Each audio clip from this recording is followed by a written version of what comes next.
certainly will be by the looks of things. Just statistically speaking on their players, a high number of competent players. Almaza, Flit, and Exapower, all three of them with, you know, HLTV ratings either equal to or above Simon's best player, which is indicated as Mo, which is a really scary prospect for the Simon side heading into this match.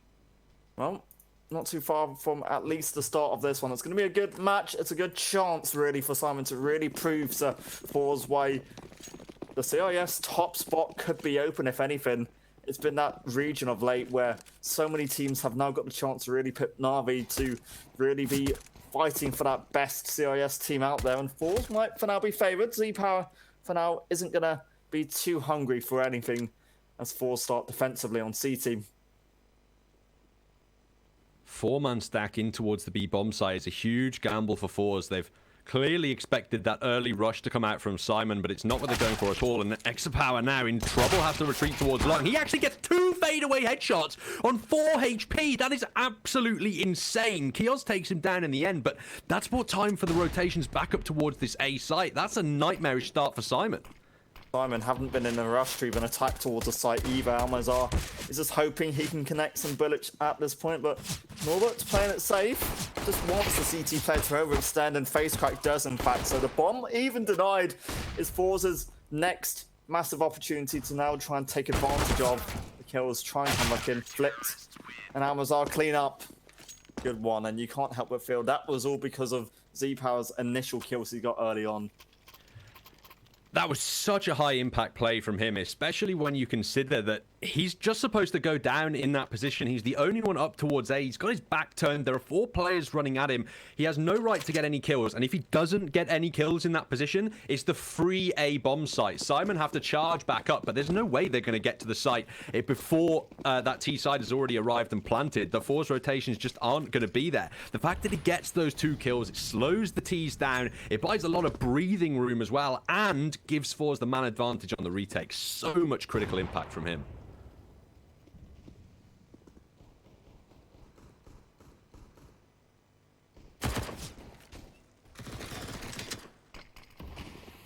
The early gunfights towards Connector going Jerry's way at the start. At least 2 kills with the MP9. Flitz Org continuing to rain terror on these ecoing T players at the moment.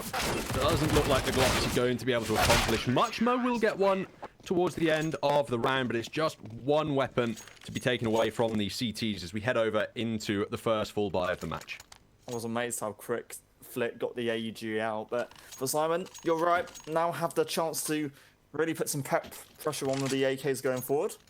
Now we can check out those betting odds from our betting partners over at LootBet. Obviously favouring FORZE in this map still, despite it being Simon's pick. And I think that's just reflecting that individual capability on the FORZE side. Well, it's a lot of pressure really for Simon now to go up against. This is their chance to maybe look to get at least something on the board early on. Scout towards long. That's how Z-Power looks to just hold the angle. Well, it is going to be Banana in the short side of A, which really looks to get challenged first. This initial aim duel had to be won by Flit, so it's a great opportunity now for Simon to work with. They find the opening, but FaceCrack has all the noise of Norbert just jump spotting over towards A, and he's not going to expect the MP9 up close. Cade with at least a good trade kill. Simon, they just about keep the advantage, a man advantage with it. The full bonus from FORZE is just 2 MP9s and a scout to defend against 4 AKs at this point. This is more similar to a force buy rather than the first full. The bonus, at least at the start, not working out for the CT side. They still have 3 players alive. They can still find impact, limited utility to work with, but something at least in their favor is that Simon are considering the A bomb site, and that's where the majority of the FORZE defense is located. Oh, a great chance to maybe step up with the scout. Z-Power for now just wants something to be given to him. Not much in terms of a safe opportunity for a kill. Look how many angles you've got to clear. Jerry, that's perfect. Nealon, he does at least trade out to ensure that scout does little, but already so much done by Jerry, and he's even got an AK. It's another kill as Mal becomes the next player to fall. Nealon, 1 against 2. This isn't impossible, Ben. It certainly isn't. 2 Quick headshots, that'd win the round, but it's Jerry who finds it instead. Neelan can't convert, regrettably, and that's the full buy from SYMAN, falling to the SMGs and the Scout of FORZE. They hold true in the 3-on-4 situation. They upgrade onto 2 AKs as well. Jerry on 4 kills has got plenty of cash indeed to drop an AWP if they should need, but Exapower should have enough on his own. Well, he can look towards it. And in fact, he just gets it dropped over by his teammates, so a good chance to build up the money now. SYMAN, they are going to force out AKs on their point of view, and the bomb plant certainly useful towards it, but they needed to just clear that close range angle, and Jerry almost got lucky that he was gifted those 2 kills with the MP9. It saved around for FORZE. Just the host plant, which they seem to have little issues with on the retake. Made quite quick. Z-Power, I've just spotted the play across, but isn't quite going for the shot. A bit more map control wanted for SYMAN this time. A bit more pressure down towards B. Trying for the lucky spam, but eventually that's going to be punished if you're not careful. The aggression is by Almaza. Removed early in the round. But FORZE, they were still able to recover from that one-man disadvantage in the last. You can see Jerry hoping that somebody stuck around for too long and he can make sure they know that it's a bad idea, but they've just backed straight out of there. They know full well waiting in the wings for a re-aggression from an AK is just not something you want to face towards that B-short angle. They're not deterred from the bomb site, however, and once again, FORZE find themselves under pressure in the site that they have more men placed. Kio's trying to lurk over towards A, but Flit doing the same thing, trying to get that long flank on the go. Alright, it's FaZe Crack now looking for the initial kills and AWP in fact. And Z-Power looked to double up, but Norbert on short was the man to take him out. 40 seconds pass, and SYMAN now kind of denied a lot of clearance over towards B, but now with Cade more or less ensuring that the A site is open, Flit could be so good on the time, and in fact he finds nothing. It's just damage towards Neelan. So SYMAN now get themselves an open bomb plant. An A site is there for them to work with, but an AWP looks to retake along with Jerry. FORZE a lot more work to do on this retake. They might not even want to go for it. Their economy relatively drained, considering how good it was before, and if they save those 2 rifles, they'll actually be able to get a full buy in the next round, whereas if they lose them, Flit and FaZe Crack, they're not going to have the best weaponry available in that next one. Almaza and Exapower have to reinvest anyway, so the save has to be the right call here. SYMAN are going to pick up their first round. It comes in round 4 after the loss in round 3, and that's an excellent little headshot there from Norbert to deny any kind of saving. You might have another opportunity onto Jerry, but on low HP can't quite convert. There might be more hunters waiting in the wings in the form of Kios and Co as they look to advance in, but this could be quite lethal here for SYMAN if they aggress too hard, and the AWP to hand is going to be what they want to save. Eventually it's Neelan that gets the job done. They do the economic damage, and this now from FORZE might just be a pistol buy to recover the economy. I think they have to, right? SYMAN 2 rounds still behind means FORZE can more or less just go for an eco, but they forced out anyway, in fact. I didn't expect that, but Z-Power's got an AWP. They've got some M4s elsewhere, and the last 2 players just on the pistols, which is far from ideal. Gonna try and at least challenge for this. Flit quickly for connector. SYMAN a bit more grouped up, a bit more controlling. They look towards A long, and that is where FORZE have completely given up map control. It was a gamble call yet again from FORZE. They've been doing these even in the gun round, stacking heavily over towards a particular site. Not the most orthodox calls you'll ever see, but eventually they do rotate Almaza up to this A-bomb site. The issue now is at least he's heard the utility, but he's got so much work to do in terms of kills. He's got to find many on the way in, and he can't find any. Taken down early by Kios's AK. The pistol in connector, not getting much work done either, as Norbert is aware of these flanks, but is unable to land any shots. FaZe Crack is going to be able to retrieve himself a rifle at the very minimum. Time ticking down, but FORZE, they have an opportunity here on this retake if they can root out the player in bathrooms. It's a really confusing round from their point of view. They do now back off for the save, which I assume they were doing in the first place. It always felt like a tough arse to really go for this with Blitz still on a pistol. SYMAN do well, they get themselves 2, but FORZE, from my point of view, I don't think they need to be going for so many stacked calls in these gun rounds. The money wasn't ideal, so you can maybe argue that's the reason for it, but Trying to be creative for now hasn't been ideal. They've lost 2. Simon convert another. Mo keeps the AWP, and Z-Power, in fact, will keep his as well. Opportunity now for Simon to tie up the scoreline at 3-3. Definitely what they're going to be looking for here on the T side of Overpass. But here's the issue that they now have to resolve. Its name is Exapower, and its name is an AWP. He looks like he wants to go aggressive in connector with this. That's a really strange play. He could punish, yet still he has a supporting FAMAS behind him, so not quite so much risk as you'd expect, at least in the early instance. Should have the opening range advantage onto Cade here. Well, Cade might lose the time, and in fact he falls to a FAMAS, which I didn't even expect. So that's a AK upgrade for the CT player. Z-Power just holds. Mal loses that engagement. That's the AWP loss as well for Simon, but the issue is they've not considered really where to send a bomb. They've sent a player out towards B. That's cost them someone's life. All but gone. Kios again works his way out towards A, but the player was up towards stairs, certainly heard. And the bomb heading towards B mean Simon really for now need an entry if they want to try and somehow convert this one. Quite perplexed as to what Neelan's actually trying to get done. It looks like they're waiting for aggression. They're waiting for Kios to spot rotators over on A and perhaps sell the fake, but FaceCrack's dropped the bomb through the smoke. He doesn't know that, so they could rotate over to A, but as he pushes through, that information should be garnered eventually. Kios making his way down to the B site, denied by the AWP of Exapower, and it's a 4-2 lead. FORZE recovering their economy at least slightly. Simon can still put a buy together. Jerry on 9 kills. I didn't realise how much of an impact he made for the FORZE side in these early stages. Simon's best efforts, Norbert and Neelan both on 4 kills apiece. Still approaching round number 7.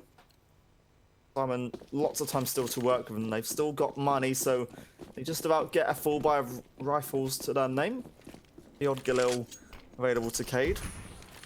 It's not open, but on an AK, which still could be damaging, and they go for the aggression even towards long, towards CT from their point of view, but for a change, in fact, Simon are even allowed connector control.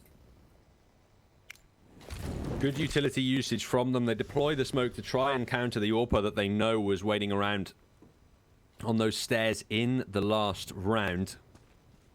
Kios, seemingly a key part of Simon's game plan is sending him up towards A on that lurk. Even if the rest of the team begin towards B at the start of the round, it seems to be his job to see if he can make plays up towards that side of the map, and he's doing a great job, at least in this round. He's found the opener, and now Neelan's converted that into a 2-man lead for Simon. This should be an easy bomb site to get into unless Jerry can put a stop to it. Well, he's been their best player so far now. Looks to double up on kills. Almost out from Monster, even gets another one. And Simon, again, they're somehow allowed an opportunity to work towards A, and the bomb can even rotate. So this isn't out of their hands quite yet. Now we'll look for the plant on site. Last one, they certainly sped up the pace. Your FORZE at this point, do you consider saving? I think that's the call they've already made. You saw them go quickly on for the rotations, but I think once they realized that Kios is already up there, he'll have had an opportunity to pick up an AWP if you want. That means one of the two of you is likely to be aggressing straight into an AWP crosshair, which is not a situation you want to be in when only one of those players has the flashes, and he's also the man with the kit. So you don't want to risk him being dropped early, even though he has the best chance of countering the AWPer with the utility. And then even still, assuming that you root out that AWPer without losing a player, there's 2 riflers then you have to find deep in the site, and they both likely know your positions at that point. So FORZE save the AKs forward, go for the economic boost in the next round. Almaza can drop at the cost of utility if he needs to, and Exapower, if he really wants one, he can get that AWP out. I was just thinking, I'm just assuming he was going to go for the FORZE buy, because FORZE, they did it earlier on in the game, and they're again more than happy to go for this. The money, in fact, has actually come off quite good. And now we get the chance to talk about our case partner, Hellcase, the biggest and most known case opening website with almost 100 cases, updated case battle upgrader, dozens of giveaways per month, and absolutely more unique features. Early tag on to Neelan, down to 17, but it's not enough for a kill from the AWP. He wants to re-aggress towards long, which thankfully for the moment there aren't any Ts actively contesting, but it's still dangerous here towards the bathrooms. This feels a bit more standard from a CT defense that FORZE have now pit up. They've got 2 down towards B3 and a lot more presence up on the A site. SYMAN will have to be prepared, but they're not prepared for Flit nor Almazar. Both of them find kills within the space of a second. 3 dead. SYMAN, they need to respond. An AWP Desert, 2 HP is now Mo's final health. Along with Cade, they've now got a lot more work to do. The bomb can be recovered, but they now have to get an entry towards B if they want to maybe work with that side.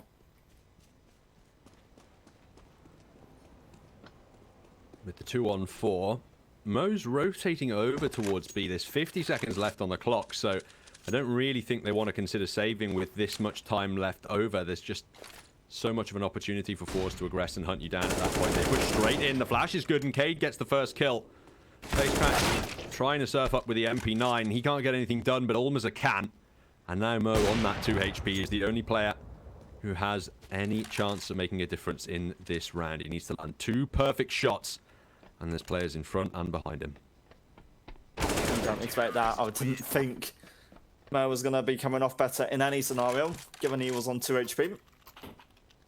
FORZE recover, and you have to feel that that standard default CT approach they went for really just was something that helped boost that 5th round in their favour.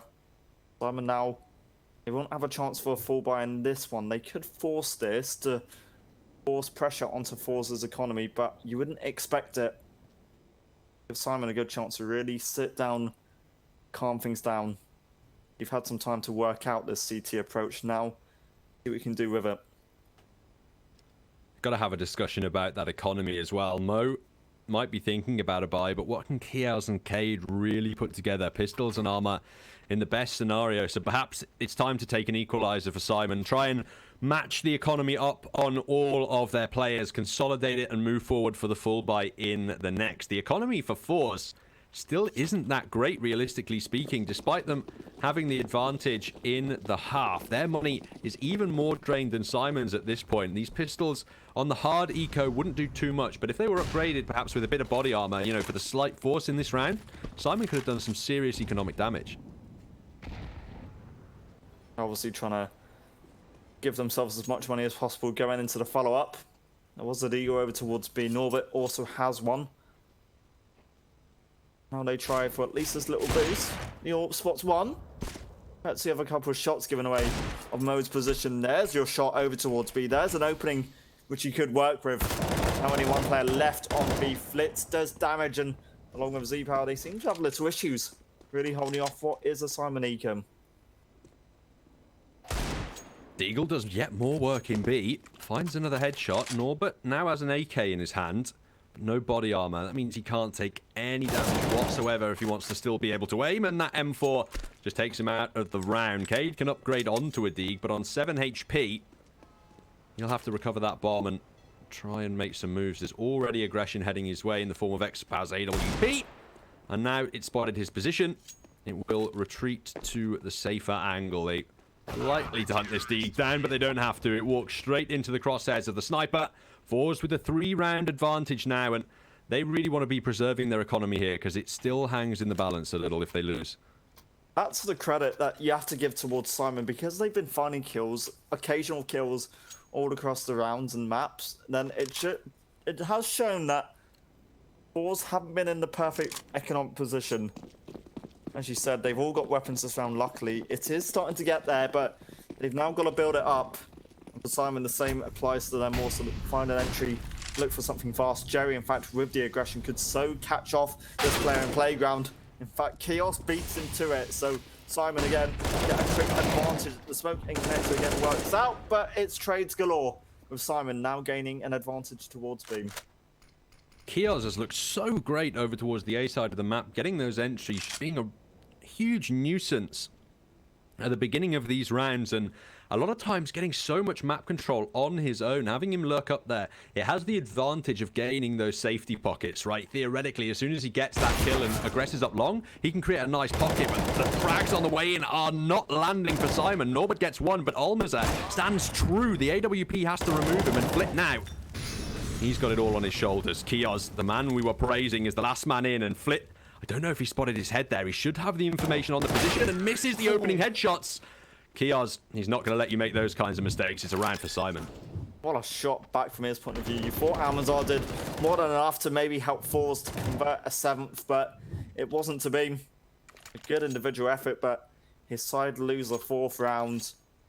Simon's money, it builds up, and FORZE forced by again to really ensure Simon don't get away with too much in this one. You can see Simon's money isn't perfect either with Norbert on that Mac 10. And despite him finding a kill on that last round. Quick towards connector, flipped. Might look for an opening as again. New York plays aggressive, but loses the timing. What? That's really sad. As Exapower scoped in, Norbert jumped over the scope with the Mac 10, so he didn't see him to go for the flick. That's just really depressing if you're an AWPer. Thankfully, at least Almas has been able to recover it. The trades come through, so it's not all over in the round for FORZE. But again, look at Kios. So much map control. He's all the way up A long now, really giving an opportunity for Simon to take control of the site. Rotations coming through, but it's just a Mac 10 on 50 HP. Well, there you are. Even finds a kill. Joey's eliminated. This rifler doing lots of the work in such a nice lurk position. Once again, Simon, look, it's an A site which has more or less come from his individual prowess. Even lucky to just cross out, but that Mac 10 in front of Bank was a concern because it's got the bomb dropped. York up close needs to be careful. Again, the York falls to a much worse weapon. FaceCrack has to find 3 to win this, and I think the Galil already has the angle. Okay, then. No money really for FORZE, so FaceCrack might as well go for it. Saving a Galil is not going to be that huge of a benefit in the next round. The issue is he just got tagged by that AWP. That makes it so much harder. But I suppose when you get headshot, it doesn't matter anyway. 4 kills for Kios then in the round as this lurker for Simon is doing absolute work at the moment on the T side. 1 round away from tying up the scoreline. The FORZE economy down in the dumps. They're probably going to have to take the eco here and look for the buy up into the next. To be fair, I'm really impressed with how Simon have started this one off. They're keeping it close. They're not giving FORZE an easy run for their money. And if this pressure really keeps going, if FORZE start to, again, drop off rounds on the CT side of Overpass, then realistically, Simon have more of an opportunity to maybe come off better in this series. It's their map pick, so we expected a good start for them. And this one, and A long, so quick, so easy. Not the first time that Simon have even tried this. Both times looks to at least work out for a bomb plant. FORZE again with one of our classic stacks in connector, which hasn't worked out. They want to regress through. Norbert's here with a Mac 10, and he's hungry for that cash money. So much available against these ecoing players if he doesn't get overwhelmed. He's dealing with tags, but the kills can't come through. The USPs, they do overwhelm him and deny any kind of extra cash, but how much more commitment can they realistically go for up against the fully automatic weapons? I don't think they can really afford anything. And interestingly enough about this map of Overpass so far is that both teams' economies have been on a precipice, it feels like, throughout the first half. And ultimately, that just about tilts into the favor of the T side. Your rifles are slightly less expensive on that AK, etc. So when the money is in a dangerous spot, the CTs always tend to have the disadvantage there, and perhaps that's why we're seeing the struggle a little bit from FORZE. They've had AWPs out a couple of times, but when Exapower gets shut down at the start of the round, it's too expensive an investment to throw away. It feels like this isn't the first map we've seen this on either, with that economic advantage, where if you're CT and you lose money, you lose rounds of momentum. Mirage is another map which you do see that on. At least now for FORZE, they've got weapons to work with. An AWP, 2 M4s, an AUG, and a Mac 10. And the AUG isn't a weapon you see too often. Flit. That's his second outing with the weapon in this map so far. Bit of presence down in connector. Forze aren't going to fight forward, but instead they want to fight for a long. Two of them up there. And Chaos spotting one of them. Isn't damage yet. Damage is something Forze have to do quickly because their utility, if they have to play retake, isn't even there. Not at all. Oh, there goes one of the two smokes the CTs had left available. Kios again devastating the A-long defense, just running out and left clicking on heads every time. Facetrack can't make that angle work, and this time Almaz's got no heroics in his back pocket. Jerry and Ixapar, time to back off out of there and save the rifles. I don't even know if this all can escape because Kios is so aggressive. Removed from the round, always finding impact is the German player. Might be taken down at least in this one, but he's already done the damage. At this point, I think he's one of the only players on the SYMAN side who is going positive on the KD, so certainly a massive influential player. Forze keep the AWP. It's going to be a mixed set of weapons to really support it, so that gets dropped. Forze again could force, but it's the part of the map where round 14, I think you just go for the save and fall by next up. Can't commit too much. SYMAN 1 away from winning the half, and this could be it. They've had a great start. The T side certainly has been waking up now. Forze, the CT end, I'll have to step up their game. This is really worrying for Forze because when you look at the statistics, their T side on Overpass is frankly abysmal. They only win on average 36% of rounds on that T side. That's just over 1 in 3 rounds won. That means that they would have to end this half with something like a 12-3 scoreline at the very minimum based on those statistics just to guarantee themselves victory. They end at even 8-7 in their advantage. Statistically speaking, it's not enough for them to get the work done on the T side. They need to really wake up at this point and dig deep because they're in trouble of going down 1-0 in this series. Well, the damage has been done for some kills. Amazon's actually got a second with it, and the AWP's not actually hitting the shots. So Forze, they could certainly come off of this better because SYMAN can't convert any of their engagements. Mo and Kado getting low on HP, but look at this. I'm not surprised we see Chaos again lurking all the way up towards A to clear it single-handedly.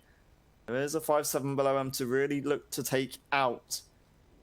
Slight off angle, but one that should easily be cleared and no issues. In fact, Jerry and Facecrack just looking for any damage.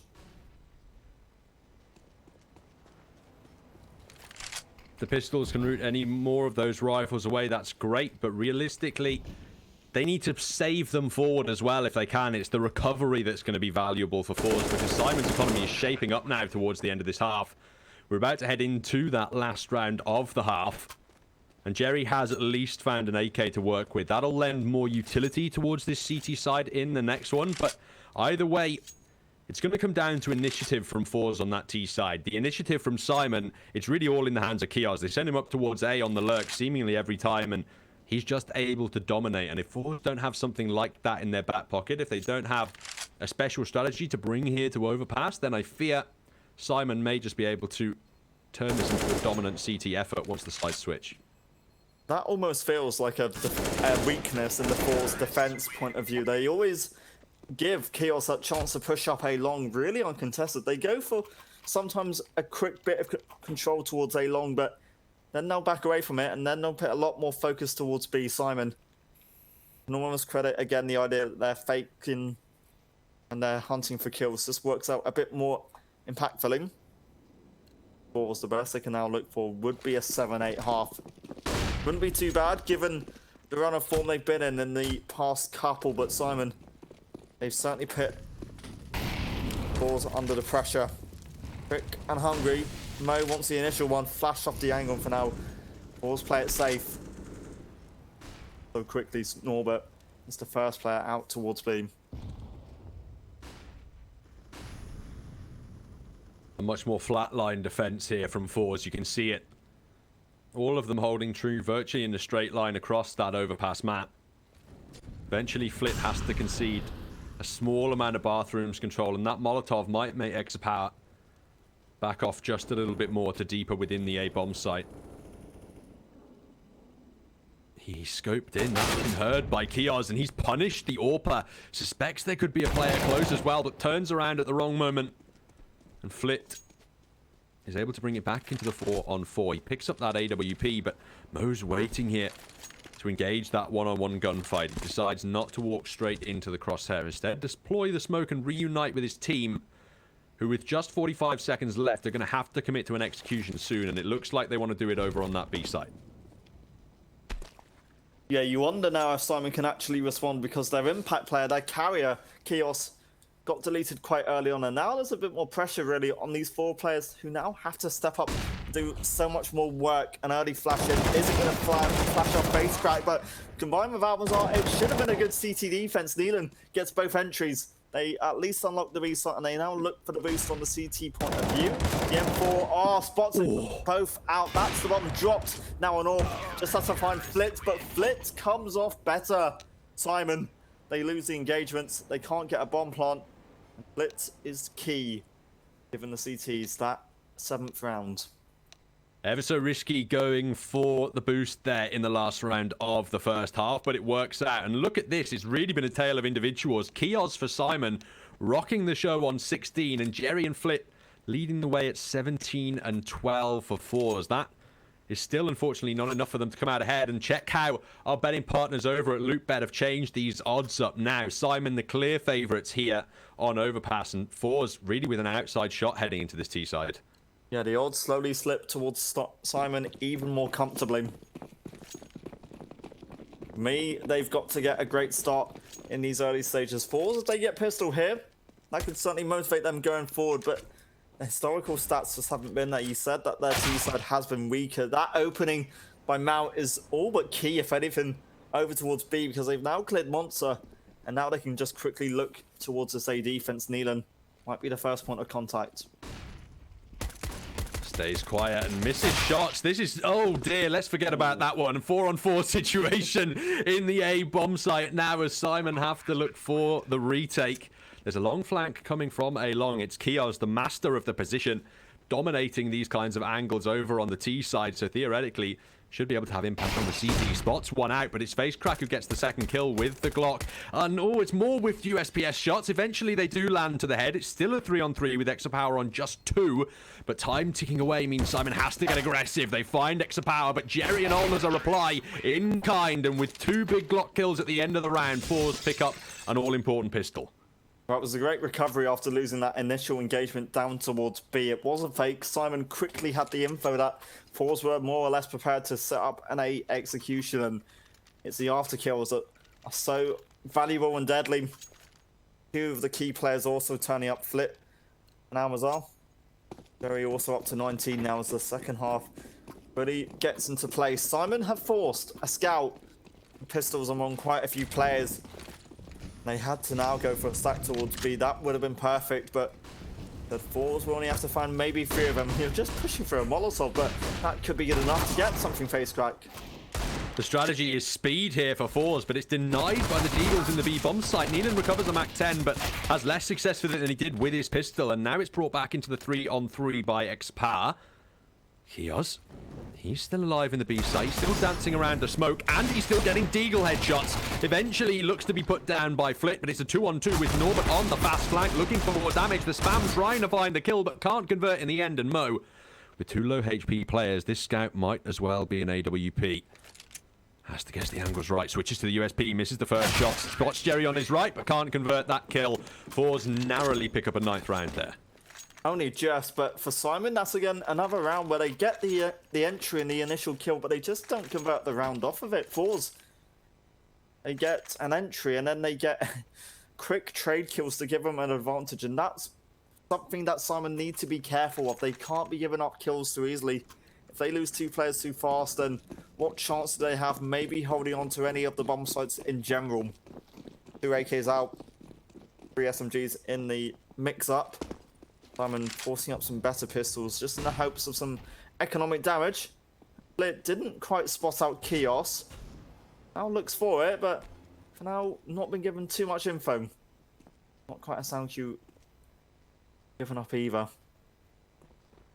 Low on, but FORZE look to quickly execute out towards A. Got to root out these Deagles before the headshots come through, and FaceCrack's doing a great job of that so far. Flitz leading up as well with the MAC-10, and almost are in connector.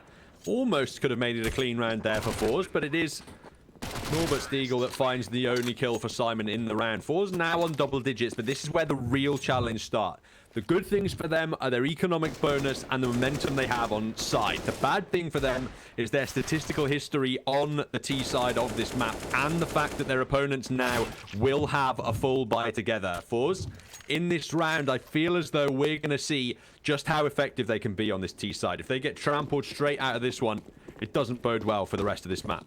You're right, this is a great opportunity to really see how FORZE can now try and challenge the CT defense in SYMAN. It's SYMAN's map pick.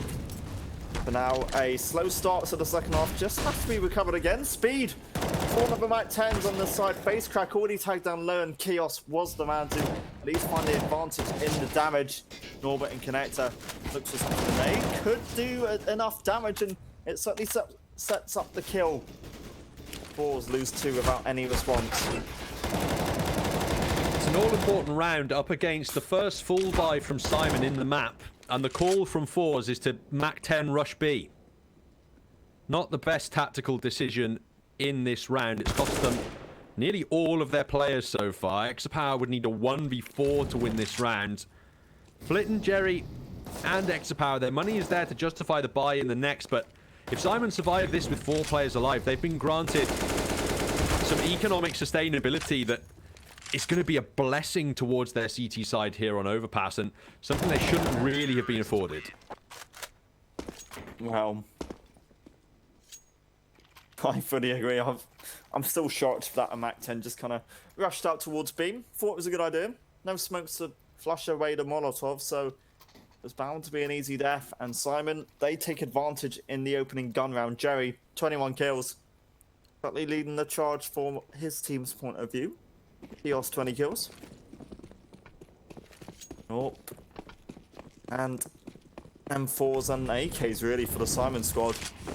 What's the advantage now as they've all got proper weapons, fully on rifles. That's a massive kill to find down towards Fountain. Norbert deleted. Zeephow on the AWP takes advantage early on. This is the difference between FORZE and SYMAN. We were asking if FORZE had anything in their back pocket like a Kios, and Exapower might just be the answer to that. Kate overwhelming FaceCrack as well as Jerry. Flit, they trying to get into this B bomb site. The bomb is isolated, and Flit's gone in just on his own, completely taking a one-on-one fight and just removed by Kios. No teammates to support him. I wonder why on earth he chose to charge in there. It seems like FORZE, they want to go for this fast-paced playstyle. They want to put pressure onto SYMAN, but it's just not working. They just dump the utility. They hold true, wait for you to run out, and then find the kills in the late instance. FORZE, they're going to have to start taking things more passively, because just running straight into this SYMAN defense is not working out. Couple players tagged up. Amazon and Z-Power can certainly get some damage done on the exit of this round, but still going to try and commit to this. York is a very likely death, and it does fall. Amazon gets 2 back. This could work out if he finds Kios on 8 HP. The bomb site more or less open, but the bomb needs to be recovered. That's the difficult bit. Looks for the kills. Looks to be gifted something. 8 HP Kios to the right. This could so be found, but it's a Kios win. And gratefully, it should be. SYMAN, they've got him really stepping up individually to now tie up the scoreline. Leave a gun round work out. And now for FORZE, they look towards pistols. And for SYMAN, a chance to find 11 and take the lead. Kios just carrying his side right now individually. Dominating the server and standing tall against opponents who are substantially higher than them in the world rankings. 20 places or so. Exactly 20 places above SYMAN are FORZE in those world rankings. The underdogs with the potential on their map pick at minimum. We don't know how well they'll be able to convert this into the rest of the series should they be able to win here, but at least it would be a positive start for the underdogs. The pistols on the FORZE for FORZE. They want to get aggressive. Norbert, trapped around some smokes, could be in a bit of trouble. Needs to really just get the timing. He hears players quite up close, but 2, if they overwhelm him, he could so easily be dead. Flipped, just walks into it. The M4 makes it look so easy and looks for a couple more with it. Kios gets 2 more and ends with a triple kill to pad his stats up to 25. Easy in the 11th round. FORZE do now have a bit more money. They can get the full buy together. AWP going to be dropped over to Exapar. He's not really been the shining star that you might expect for FORZE in this map, unfortunately. And perhaps that's being noticed a little bit in terms of the scoreboard. Oh, trying to find the opening pick, but blinded. Now has to retreat. Exapar thinking about re-aggression. Spots the flash, but Mo's backed off now towards A-Long to take a more easily defensible angle. Norbert again looking to lurk his way into the bathrooms. He does so unscathed. And so he can make a little bit of a mess of this early FORZE attack, but it's Neelan who just rushes straight out and does some incredible damage aggressively towards B. Well, we said that Z-Power could certainly make an impact on the AWP. Certainly a quiet game so far. It's going to be about timing on this entry kill, and it is a T-sided win. Joey. Oh, in fact, doubles up with Z-Power to find that kill towards A. That would have been an entry if they wanted to work with it, but now they now get this advantage in their favour. The T-side now setting up a play over towards B. Got weapons and utility at a minimum. Not given off at the right time, at least for FORZE. They can now let that fade and ensure Cade has a lot more pressure to work with approaching 30 seconds. Has to go absolutely huge. He's not got any more smokes to slow this one down. Does the flash though, but the shots can't land. Face crack does exactly what he says on the tin, finding the headshot. And that's the free B bomb site for FORZE. SYMAN, they don't even want to contest this one. They save the AWP and bring their AK out towards a long. Money still there for the full buy. They can still bring this back into their advantage. But for now, FORZE have tied up the scoreline. Well, SYMAN can certainly go for a decent buy in the follow-up round to this. All FORZE have to do is get out an AK or some rifle over on Flit and just top up their utility levels. Both sides really being forced under pressure with the economy. FORZE that little bit more. Kios. Not even surprised he's going to be trying to stay alive at the moment. Could look for a 30 bomb in kill numbers. He has been that man who SYMAN really looked towards. And even Mo, to mention, in fact, normally Orpin, only 8 kills really coming to his name so far. Not a quiet game, but hasn't necessarily had to do much. In a map where traditionally it is the AWPers that reign supreme, both snipers have been relatively silent here on Overpass. Instead, it's the riflers who have to do that work. And Kiaz, as you mentioned, if he wanted that 30 bomb, there's a minimum, of 5 rounds left in this map. So that's just 1 kill per round, and he's been able to drop that one. Mo wants to get a face of this time, and there we are. He finds his counterpart on the AWP and backs away with the early advantage. Face crack, hoping that he'll be gifted the right angle. Unfortunately, that's not how things work out for FORZE, and now they have to figure out how to come back from a man disadvantage. Well, with Neelan being aggressive, I thought he was going to stay put there and keep watching short, but the fact he now backs away means FORZE can now put a lot more pressure on this B defense. Because in fact, I believe Kios rotated off of the B site up towards A, so that's where most of the CT pressure is going to be alive on. Up close, you need to clear the face crack. A useless flash, but it's still face crack, and Amazon finding the kills to open up the B site. They get all they want. They get those 2 entries. And as soon as FORZE get a bomb plant, you see then if SYMAN want to commit towards a retake or if they just call it quits. Decent grenade. How much difference does it realistically make? That's the question. Yes, it's an instant headshot potential now for an M4, but with 3 other players left alive, and it's an AWP anyway, Unfortunately, I think you're right, Simon. They can't go for it. They're just holding true and hoping that FORZE try and rotate out in towards their crosshairs is not going to be what happens. Neelan can buy up into the next one. I'm not sure, though, whether anyone can get Cade a drop. It might have to be Neelan who does that as well. He's going to have the most amount of money in his bank in total at the end of this round, at least. So, FORZE, for the first time, it feels like since the very early stages of this map, since that pistol round win, where they were 6 or so rounds up at one point, they are now back in the lead once again. This for Simon is becoming a bit more of a concern on the CT end of things because they won 2 gun rounds. They came off better in those, but as of late, when FORZE had the economic reset back in their favour, and since they've had these AKs and AWPs, they've looked a bit more stronger, and they've got this confidence now to build upon, and that's for Simon now, where they have to be challenging, where they have to maybe look towards an opening kill. 3 players, 1 of a 4th over towards Fountain. That's the A presence from FORZE's point of view.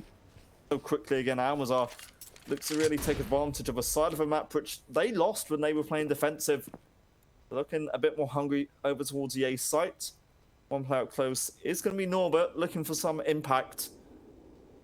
For him, it might be about timing, and he just needs to be careful not to extend.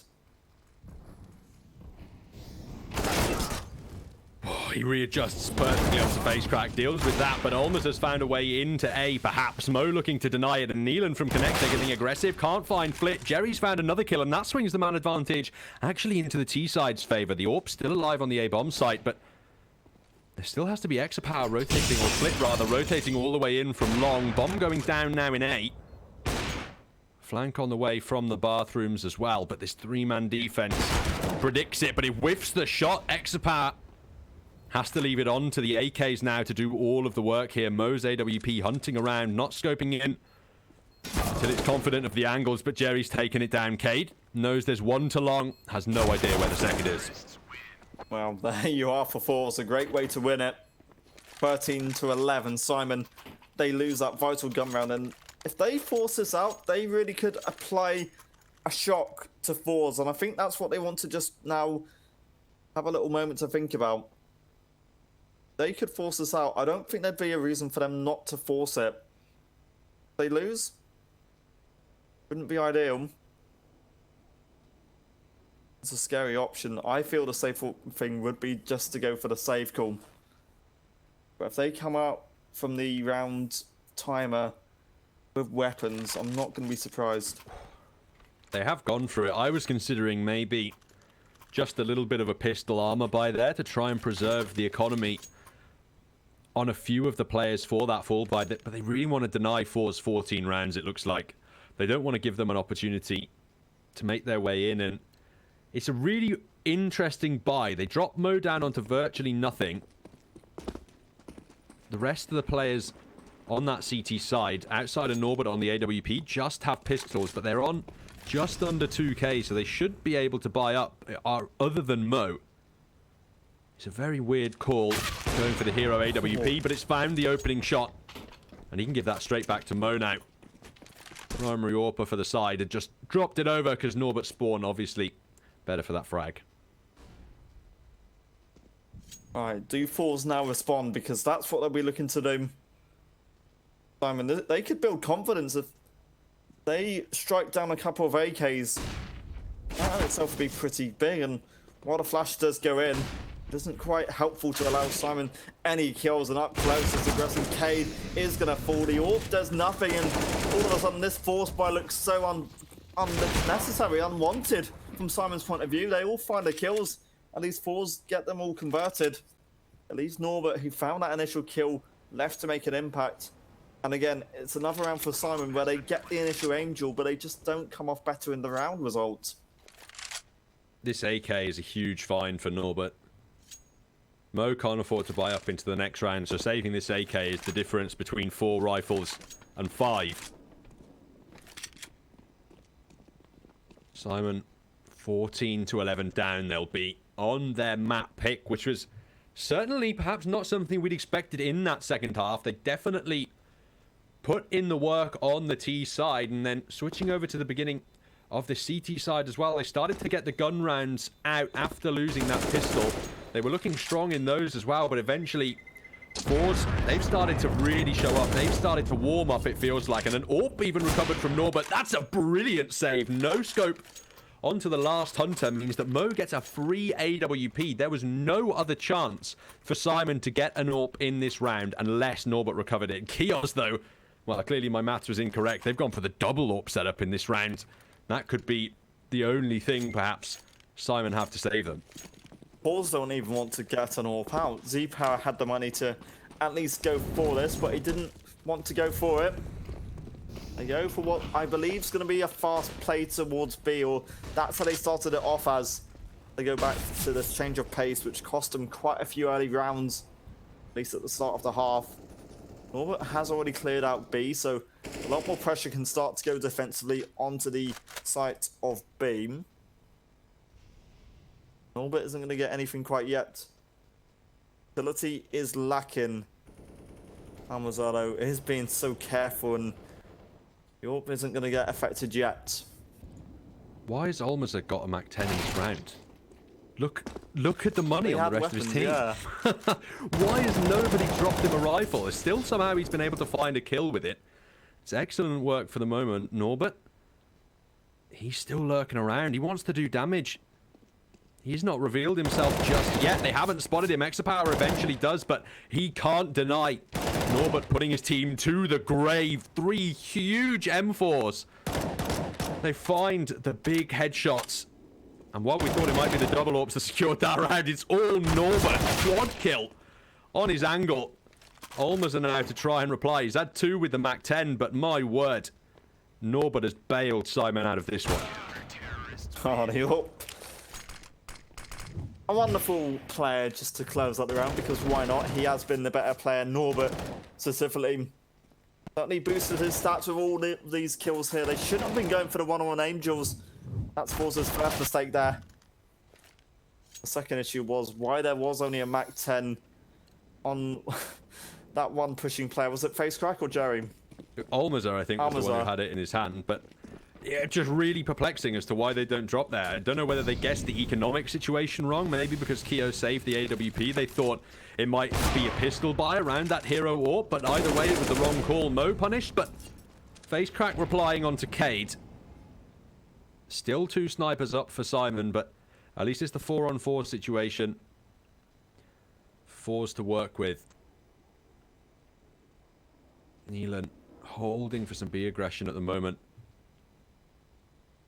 Flit on the other side. He's going to have to move out from that position eventually. And that could be when his death comes through. Well, there's the kill for Flit. FORZE. They swiped that advantage back in their favour. Again, SYMAN started off the round with the early kill and the early advantage. Norbert on site could still make an individual play, and he's got 2 kills on a third. Really could have been there, but an SG in fact swipes it out. The AWP pushing. Mo looks to deny the bomb plant, and while he can't do that, he just has to find Jerry. And AK now hides and moves behind the pillar. It's so down to time, and Mao has a kit to work with also. The strike, the shot needs to be his. It is. It's a SYMAN round. It's a massive clutch to win also. 3 kills go his way. Him and Norbert single-handedly give SYMAN a 13th round. Mo been relatively quiet so far in this map, but that was a huge round for him to show up. Norbert as well. Just holding with this rifle. Check these headshots out. That's nice, but this next one, ooh, that's the flick and a half. The adjustment is beautiful, and then Mo has got the perfect timing. As soon as he finds that 1 kill, it's a 50-50 situation. It's just about who's looking where. And unfortunately for Jerry at the end there, he just can't convert the headshot. Now SYMAN have the opportunity to come straight back into this match, but Neelan's had to drop down onto an auto shotgun. Otherwise, the buy's nice. Oh, FaceCrack so quick to delete a player deep in B Monster. Neelan allowed to do nothing. Technically alive up for only 10-15 seconds, so that's SYMAN again losing that initial aim in June. FORZE. Just need to be careful. More or less split up. Jerry gets the timing to ensure that he doesn't quite get mowed down by the M4 up close. It would be Norbert looking for the response here. FaceCrack does have the bomb, and if he drops and falls here, that will be the bomb drop with it. A big jewel. And for SYMAN, it's them now with the bomb in their control. Norbert. He's trying to challenge Kios. He wants to be the man with the most kills. He's woken up late in this map. And SYMAN are so grateful for it. 4 on 4. 40 seconds or less on the clock, but Olmos has now taken Norbert out of the round. There's still an AWP up and kicking in the hands of Mo.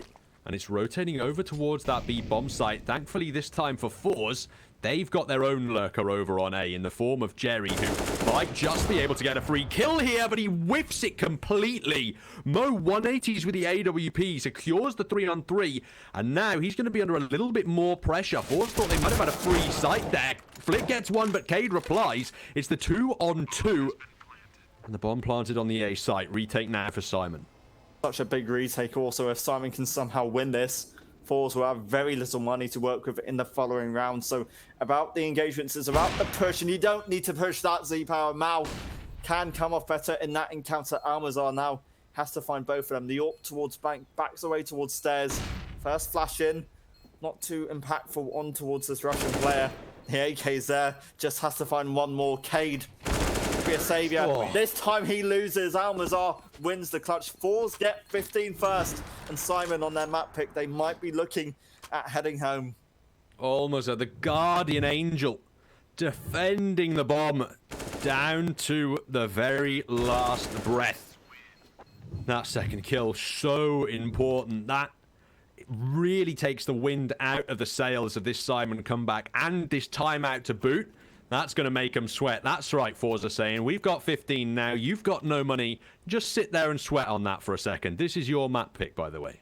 That last kill, you've also got to point out, was against Kios, who single-handedly is the reason that SYMAN have more or less got 13 rounds in total this game. He's had such a major individual impact. Norbert also has been stepping up. Between them, 50 kills. And you wonder if that might not even be enough to allow SYMAN a victory on their home turf.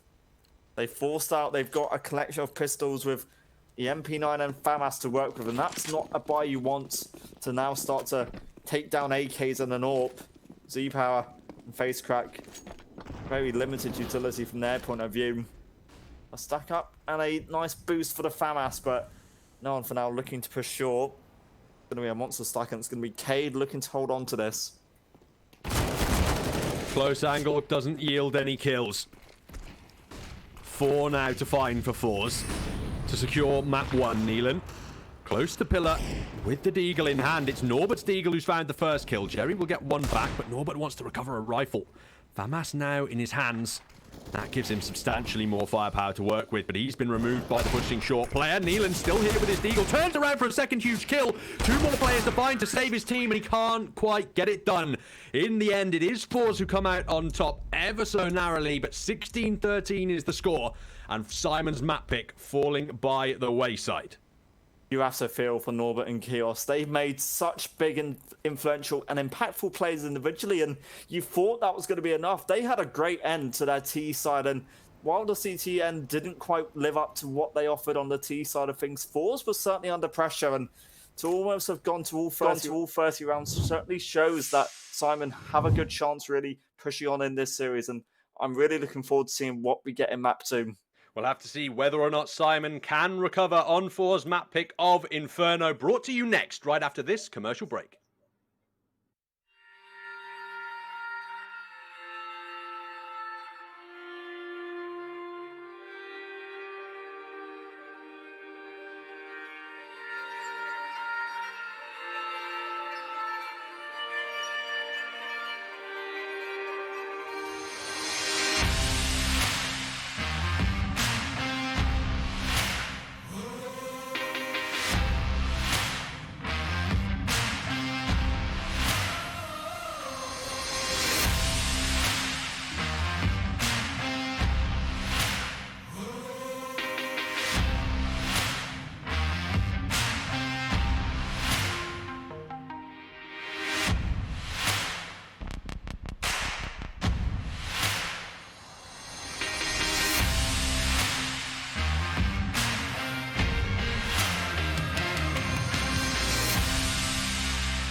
Lock and load.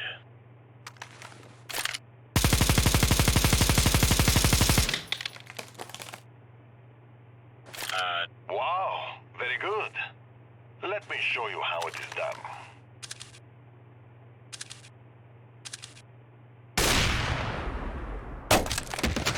Yeah, no.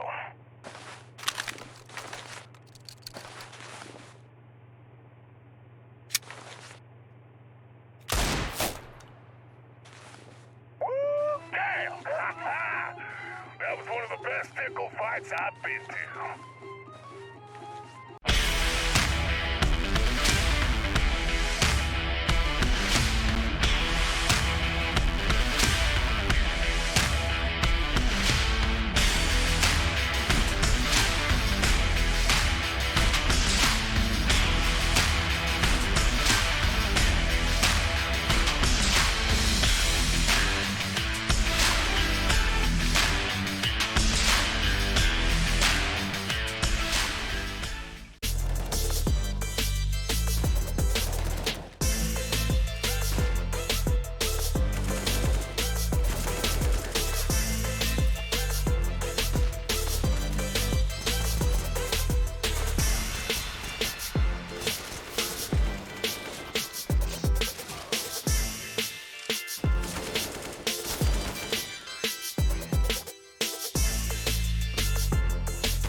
Hello, everyone, and welcome back to Malta Vibes, brought to you by Gaming Malta, the home for gaming excellence. We are almost ready to get map 2 of your third quarterfinal of the day underway. FORZE versus SYMAN. After FORZE narrowly stole away SYMAN's map pick of Overpass, they now head into home territory on Inferno. My name is Protalis, and talking you through the series with me is going to be Louis.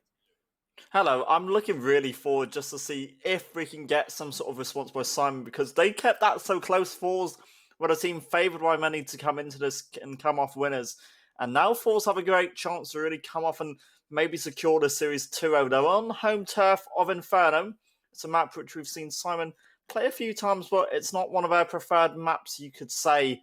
One of our weaker maps, 36% win rate in the past few months, compared to FORZE who have won it 60% of the time when they've played it, and they've played it quite a lot, one of their most played maps at the moment. So it's a lot of pressure for SYMAN to really come and really demonstrate if they maybe want to try and stay in the series.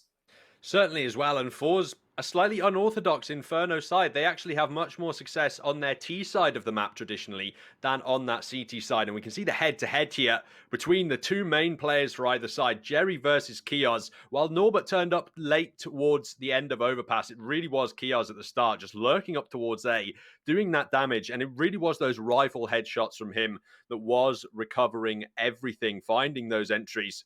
And on that T side, he was a monster. Jerry just seemingly putting the work in. It wasn't necessarily the flashiest work, but he was always getting those kills, just the basic fundamentals. And that's ultimately what you need to grind out a win like that. Yeah, Jerry, I think, started off Overpass as well when his side were on the CT end of things. They started off relatively good and they looked quite comfortable as well. So going forward, I think there's a lot more work that SYMAN really have to achieve really coming into Inferno. Again, they're going to have a good start and to try and keep this close because to me, FORZE are a team who, once they start going, they can certainly get a lot of pressure and a lot of presence put onto the opposing side. SYMAN, a lot of work to do, but I don't want to say it's impossible. If we do end up on a third map, Dust 2 would be a bit more of a level playing field for the two sides, but there's lots of work I feel SYMAN have to do here. Despite Kios specifically doing so much work to really keeping the side on top and in control, I think a couple more players might have to step up if they want a more convincing route into this maybe semi-final. For my money, it certainly feels like this is FORZE's opportunity to 2-0, and they now have the opportunity to choose which side they start on if they can win this knife round that is just about to get underway. Inferno, all up for grabs. SYMAN fighting to stave off elimination here from another Malta Cup. Well, the winners of this, they'll either play Aves or Endpoint in a semi-final to be played later this week, tomorrow. Be the next matchup for either FORZE or SYMAN. FORZE, remember, one map ahead, and it is Norbert and his side who come off better in the knife round. I know one of those maps which I feel you can just about edge towards C team, but if you get a good T side as well, you can certainly put your pressure onto the defending end, and I feel CT is what FORZE might go for.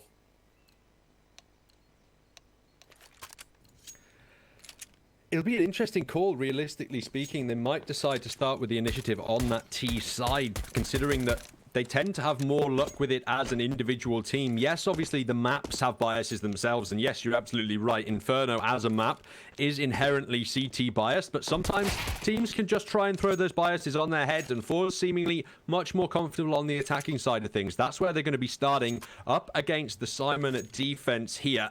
The opposite to the start of the last one, and our partners over at LootBet giving us the odds for this one. FORZE, the favourites once again here on Inferno, now with the opportunity to close this one out 2-0. I don't think you can be too surprised by those odds. I fully agree with what they are suggesting. LootBet, odds courtesy of them. Now for SYMAN to start on the CT side, they've got to get a good bit of presence early on. For now, a deep set of smoke, space crack, in fact, finds the initial one. Kios on site does so well to get the 2 kills he finds, and it certainly allows SYMAN to keep the site a little bit easier. FORZE, they have 3 players at least interested in pushing towards B, but they now back off and look towards A. On the rotation is both FORZE and Norbert. Cade, alone in the A-bomb site for now, doesn't have any armor at all. And he has the only kit available for Simon. At least that would be dropped on this A site should they need it. He's found the opening headshot. He's found a second wallbang as well. Shut down completely. FORZE not allowed a way into the A bomb site. They failed to secure T-round pistol. And without the bomb plant, it's unlikely that they go for the force in the second round. I wouldn't put it past them. But an early pause just allows them to work out if they go for that full-on pistol buy or just go for the ecom. Norbert is more or less going to be allowed an M4 out. Simon will get at least a good or semi-decent second round buy. FORZE, remember, one map ahead. They made overpass difficult, but they just about came off better. Now on their home turf, they give up pistol. Simon, great chance to really build up the economy, pressure on FORZE, and just build up that hope. Last two we said is where we could end up on. I feel though. FORZE, when they get the weapons, that's when they become a bit more deadlier. And that's where I think Simon are going to have to be a little more dangerous and careful with their approach.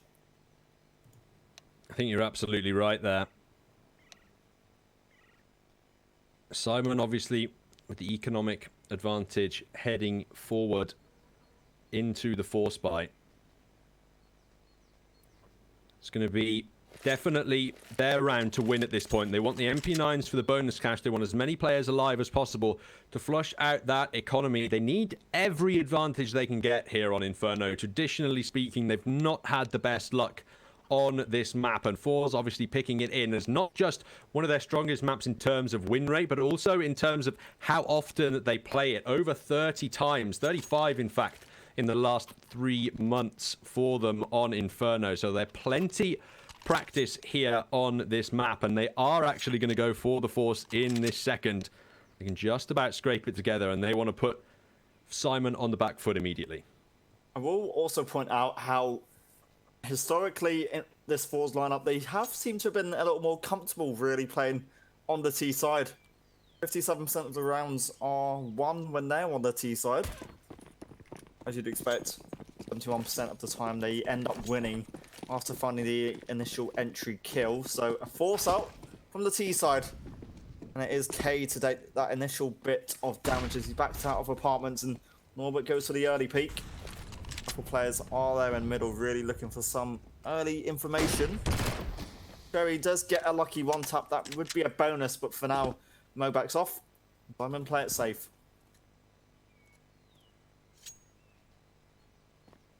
No real map control yet afforded to FORZE, but they rush out into the A site. Flid will get one elsewhere, but that A push completely punished at the moment by Simon. Kios doing work towards Banana as well, just denying FORZE an entry, and eventually he retreats back towards the site and allows Norbert to come in and support him with the M4A4. It's definitely the right call, and they just chew up FORZE on the way in. No entry into the bomb site whatsoever. Second round for Simon, about to convert the third against this eco, you'd expect. Well, for Simon, I've just realised their advantage is that they've got two of their stronger players holding that B push as well. Kios and Norbert, they were the saviours really in ensuring overpass. Went so close to maybe being picked off by Simon in the end, but it wasn't enough. They got at least 50 kills also on the two sides of overpass, so does mean that FORZE might be a little more inclined to head towards the A site. Two early nades do at least attempt to do damage. Was the only player down ramp. Jerry now eats up half of his health. He then does find that first one. Oh, a Mo on the MP9. They call it the sewing machine for a reason. Making an absolute tapestry there in towards A mid. Shut down completely then are FORZE once again after buying up the pistols into this round, and it's the 3-0 start for Simon. It's what they'd want, but eventually that full buy from FORZE is going to come through, and that's when they're really going to look like they're most dangerous. Mo now has the AWP to work with. The only disadvantage really from FORZE's point of view is the bomb plants haven't been there. They've still got a decent buyout, but it's come at a cost of appearing in round number 4. Now though, FaceCrack just looks to maybe acquire some apartments control for his side. Russian lineup. Well, Pound flipped back out. And that was, in fact, just a fake. They're restarting. Wrap that off. Yeah, I thought there may have been some technical issues there. You could just hear a load of messages coming through into the chat. So expecting some kind of a pause to come through here. Assuming it's FORZE having the technical problems at the start of this map. They did have a player drop out just at the beginning of things. So that could be perhaps a problem for them actually heading forward into this series. If they are going to have, you know, internet issues, ping issues, you hate to see it in the modern climate. Unfortunately, they can just be unavoidable and they can have serious impacts on your game.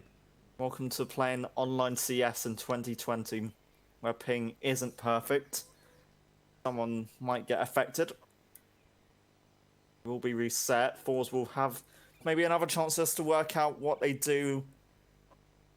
Well, it's always going to be a full buy. They'll have the AWP out on Z-Power. I expect he will go for that force out, but it's going to be about whether SYMAN are allowed that early advantage, whether FORZE maybe change it up, because it looks as if they would be starting it off in just a default and quite a standard T manner.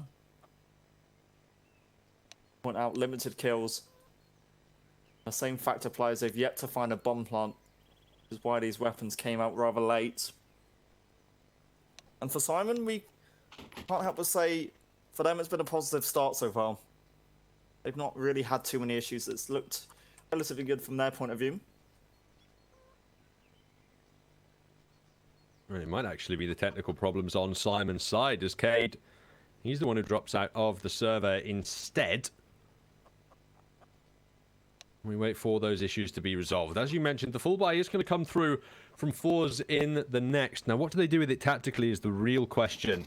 They like playing fast and loose over there on Overpass, realistically speaking. Loving hitting that B-bomb site, at least early on, at high pace with the MAC-10. So that might indicate on Inferno that they're going to try and take either some early apartments or banana control. Really try and force some of those CT players away, root out some early kills if possible, and then try and convert that into a fast execution onto the site. The only issue with that, obviously, are those CT crossfires that can be set up, is that CT utility. And if FORZE, again, just try and bring the fast pace here, it's their stronger side on the T side of Inferno. They don't really want to be giving this one up away from free, especially when SYMAN are being competent in this series and they're on the overall easier side of the map.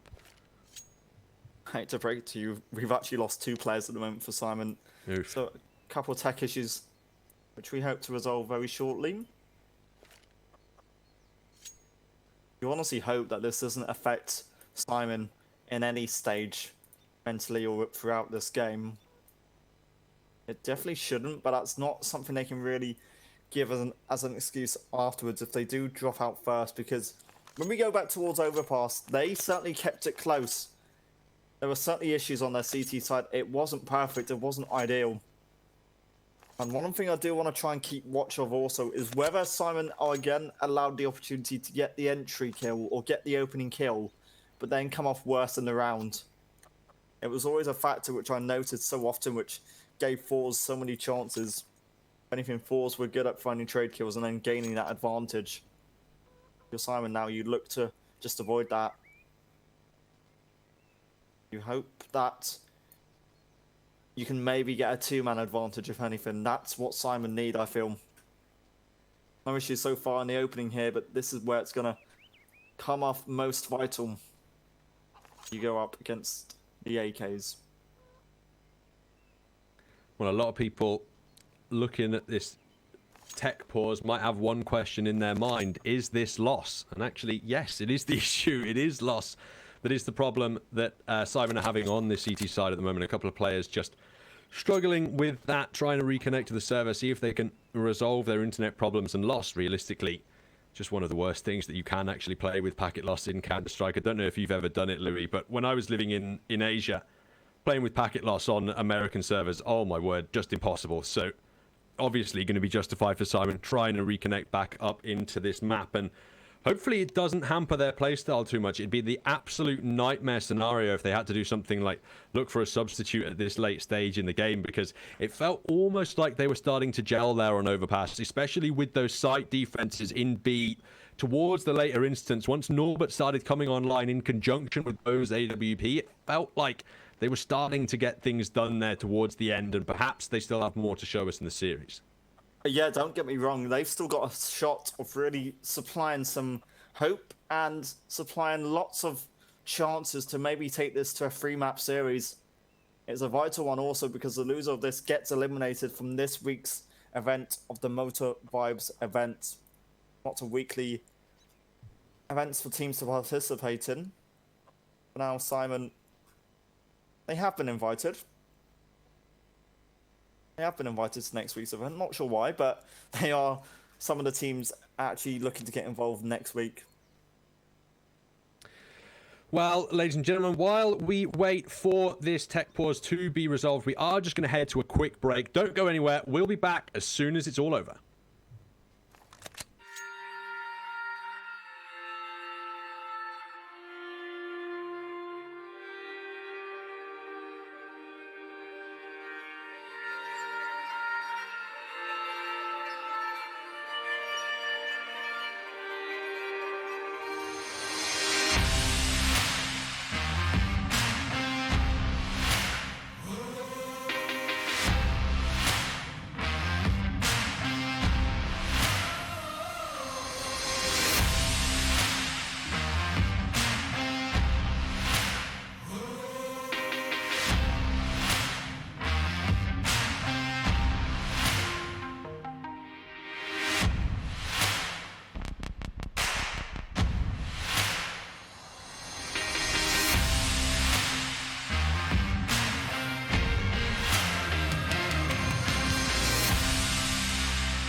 Nice shot. Lock and load.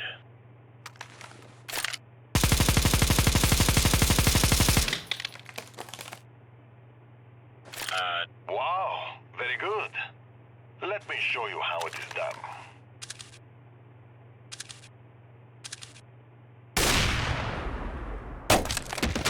Yeah, no.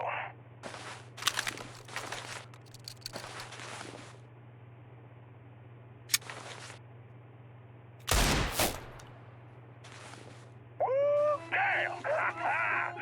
That was one of the best tickle fights I've been to.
Hello everyone and welcome back. The tech pause has been resumed and hopefully so have those lost issues on the SYMAN side. 5v5 situation, kind of a force actually from SYMAN. Their economy not in the best place here, up against the AKs and the AWP.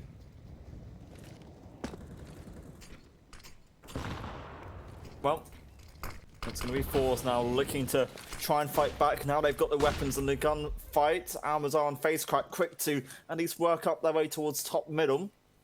Well, we'll be looking to put an end to any aggression that really FORZE are looking for up towards this A long side of a map. Molotov clears the close angle. The AWP yet to be spotted. And that's a miss-smoke, in fact, towards Arch. So Neelan, in fact, will be opening. I thought it was a miss-smoke, but they might be trying to now flank towards CT. Norbert getting the work done in the A site. Can't convert the third kill, though, onto Flit. It's still the 3-on-3 now, actually, as Flit converts the second. Looking for more damage. Mo removed on the AWP now as Kios is found as well by Jerry. FORZE. This looks like their first round as FaceCrack gets it done in the end. Perfect response. Hold from mid was really good. Norbert individually stepping up again. And I'm not surprised it's one of these individuals who are stepping up to really do the work for FORZE as they now convert their first gun round. And all kept AKs on the board. SYMAN have a full buy also, but lacking a utility. It's going to be a big one if they can come off better, considering their economic will be at a minimum a lot with a loss here. Oh, it's Zebara who comes off better and FORZE with a very early advantage gains. It has been an excellent shot landing for the T side. It looks to be replied immediately by Norbert. Gets it back in the 4-on-4 situation. Can they find any more damage in towards A? Norbert trying to stay alive at least for the moment, surrounding him. Eventually they do find him. And that bomb, I don't know if it's actually in a plantable position. It's actually on the floor here, not under the FORZE control. They have to pick that one back up, and there's a player in Boiler ready to put a stop to it. Almazar flashed in, can just about escape, and SYMAN, if they want to commit, they've got to go deep into the 3-on-4. Well, going from behind, there goes the AWP. Cade allowed nothing, as now Kios and Neelan might have to step up if they want to go for the retake, and I don't think they even need to go for it. They want to, in fact, just save. I said their economy is going to be lacking if they fall off losers here. It will be the case that they have at least 2 M4s to maybe look towards a buyout with, but I think SYMAN now look towards an eco. The Russian FORZE side, they've done well and so quickly convert 2 gun rounds into. Looks like it's going to have to be the case for SYMAN in this one. They just have to go for that save, and then even with these 2 hero rifles, I don't think they can buy the best around them anyway. What kind of cash is available? 2,500. So if they wanted to go for the cash dump, they drop the pistols around those M4s. But with the money as balanced as it is, you know, Norbert and Mo, maybe they pick up some upgraded pistols, P250s or Deagles at the most. No armor, though, on those 3 players. Then it has to be just the economy equalization for SYMAN in this next round. Yeah, I don't expect too much as we just head into another monumental pause. Too much to speak of yet. FORZE, they at least look stronger now. They've had the weapons and the AKs to dispatch of the M4s. When SYMAN have had the AWP, they've not really found too much success with it so far. It's been minimum when they've had the opportunity. FORZE make it 2-2 heading up towards the A site. So if the B site becomes an option, SYMAN, they seem to hold it off well in the early rounds. This is where FORZE just need to be careful that they don't lose too many AKs, because if you are SYMAN in this scenario and you look to maybe pick off some AKs, then that's a good little bonus and a good chance to really get your full gun round going in the follow-up round to this. It certainly is. You can do the economic damage to FORZE, preferably save those rifles forward, then that's an economic boost to yourselves. A definite net positive, but obviously you have to find those kills in the first place. And realistically speaking, from that buy, we are expecting the 3 players who died in that last round for SYMAN not to invest up into the next. That has to be the right call so that they can go for the full buy up into round 7 in the following. And at the moment, it looks as though SYMAN is currently looking for a stand-in due to the loss issues that they are currently having. So just waiting that one out for the moment if we can do so. FORZE, they've got the full buy together. They have the initiative in their favor, and the unpause comes through. Perhaps these technical issues might be resolving themselves, at least temporarily. Interesting there. Titan. Is that a Titan Hollow Katowice 14? Not a sticker you see every day on the P250, but perhaps it could give a little blessing there to Neelan. Maybe he can use it to convert some nice kills in the round. That'll be the outcome. That'll be the intention of a perfect outcome, to use the pistols to take out these weapons. The nade stack for now, not too successful. Chunks of damage taken away from Jerry on the Z-power, but it is Flit up close, who is allowed to come off better against Norbert. There's again FORZE with a quick opening, but the M4s are still certainly alive and kicking for work. Another pistol lost. Oh, backs off. That will be solo. In fact, gives up the A site. He just goes in towards Live and looks towards Arch as that off angle. FORZE more or less have a chance to get the bomb down if they head towards A, but they're not getting too much info. And York giving up as a position down in Banana certainly means that now Banana is a concern. SYMAN will just hold with a minute to go. FORZE look to take their attentions and take their push over towards the A site.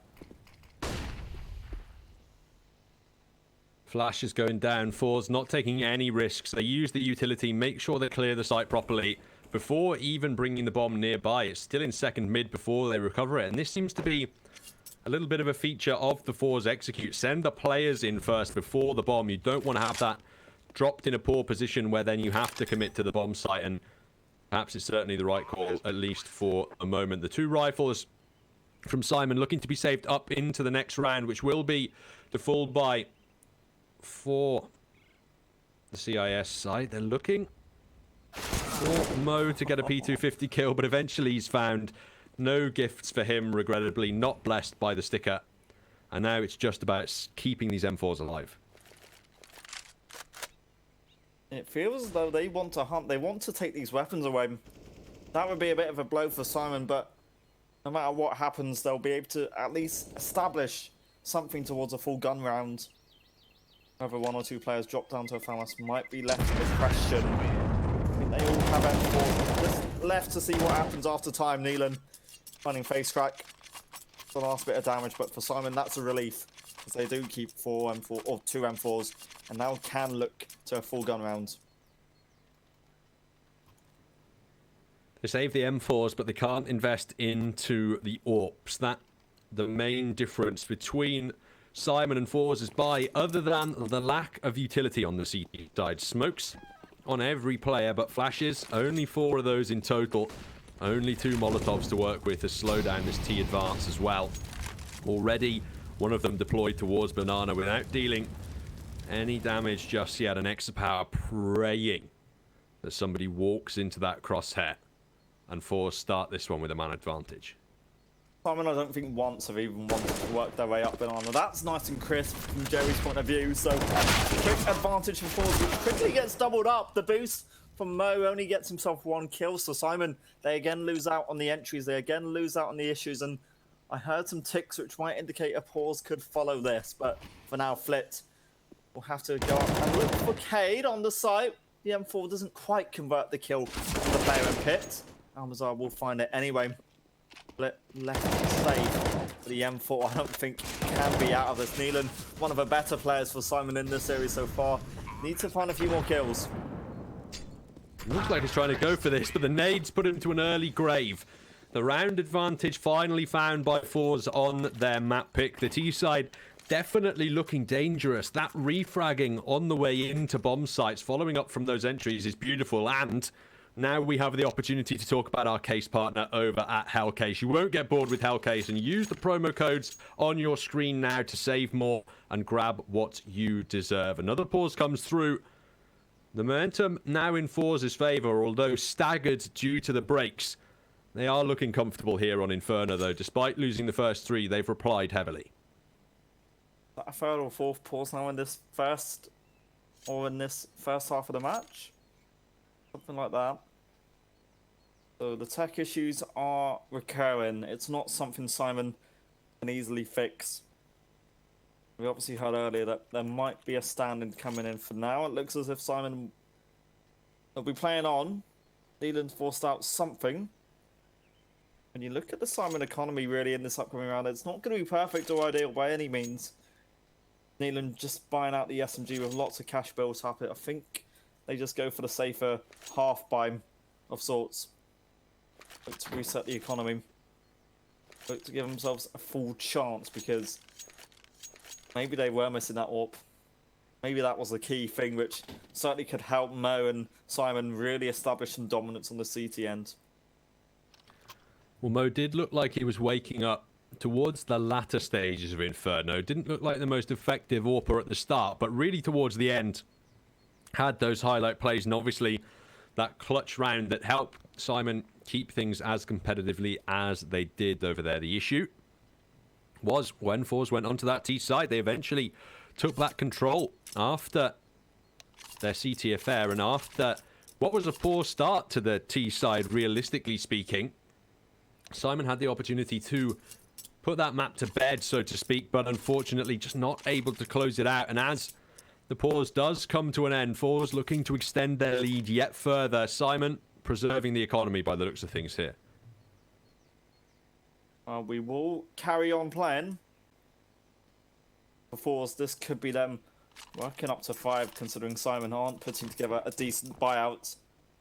The SMG is the only primary weapon they've actually invested in. Around that, you look towards pistols, and they don't even have too many nades to even perform a nade stack. There was one sent in which hit Z-Power for 8 HP. Half effective up close. The Eagle shots are effective, so face crack falls. Amazar trades out. Good boost, which you occasionally see, but not too often in Boiler. Now this Orbital needs to find this SMG. It could be Neelan getting a massive bonus, but has to find 2 of them. They've guessed his angle. He won't get any of them. The Deagle on Coffins has rung shots out and given its angle away. But Flick could be the player in danger here in mid. He's holding for this A push. He's holding for the SYMAN aggression, but they spot him first, and Norbert has got a free AK in his hands now. They're looking around second mid to see if there's another rifle to be had. Yes, there is. Cade's got body armor. That's a much better pickup, but they've had to sacrifice the B-bomb side unless Kioz can put a stop to things. He's burning alive at the moment. The smoke to shield him, but the bullets finish him off. And now, Cade and Norbert, only one of whom has armor, have to make their way back into B. Well, the lucky thing is SYMAN now have AKs to work with on this retake, so they've got weapons and damage to really achieve, but they've got to find a clean entry, and FORZE I don't think are going to be too desperate to give them anything for free. Cade obviously spotted the player cross towards New Box. Doesn't need to move, but still wants to really contest to give up the angle, so Cade comes off better for one Norbert. Oh, just gets held off by Amazar. And Z-Power finds the last player, means it is a FORZE victory just about. SYMAN looks for some damage, only 1 kill on the retake. 5 for the Russians. SYMAN now have 2 AWPs to work with, both for CT end of things. The big green panic button, as it's become colloquially known. 5 in a row for FORZE. SYMAN desperate to stop this momentum, to stop the round after round advance. Exapower, Almaza, and Jerry all stacked for cash. And it's SYMAN who want to use the snipers to deal the damage. Exapower, if he walks in, he's in trouble. He eats another nade to the face on just 30 HP. Still sticking around. Right now, it's just a game of big chicken with the AWP, and Kioz has won it. Shot lands, and now FORZE, they have to aggress over onto A instead. Charging out of Boiler, but denied any more map control by the CT utility just now. And there's that secondary AWP in the hands of Mo, waiting in library to put a stop to the arch push. That's good timing on the smoke. FORZE were looking to really prepare out there, and then they are waiting for this long control. Mal might be smoked out, and despite a reposition in library, gives up his position and weapon. His missed shot. Balls off of that are going to push up towards short. 3 on short, 1 in apartments. And K, the only player on balcony, he really has to find something. He just doesn't get cleared. So K can take advantage. 2 kills go his way. Flipped and Almas are both full, but a player on site in face crack can at least establish something. But there is a player literally on the bomb site. Norbert now looks to maybe find Joe in. That would be the bomb dropped with it. So you've got an AK face crack. You've got lots more work to do. 3 more to find after finding Norbert on site. Simon had a crossfire, so an easy CT win means they do find 4. The panic button working out for Simon in the round. They keep both AWPs alive as well, which is the pivotal factor for their own economy. They now just 1 round away from tying things up again at the 5-5 situation. Extra Power still with an AWP available due to that heavy investment into the T-side economy. They could still even get a buy together in the next round if they lose this one. So Simon backs against the wall here, but if they can stand true for 2 in a row, they'll have the round lead and they'll have broken FORZE's economy. Not quite going to go for the mid-peak. Mo backs away. Simon plays safe angle, mainly towards the A side. Hate's gone for the aggression. Just uses a mag just to try for some hopeful spraying. Wall bangs. There's Mo off of his angle. Now backs off in the library position with the York. FORZE will quick again be gifted mid control. While they also work towards B. 110 on the clock. They've got lots of utility, so lots of options still here available to them. Wary of the smoke spray of FORZE for the moment. And A again the target here for the T side. Mo's AWP still in library.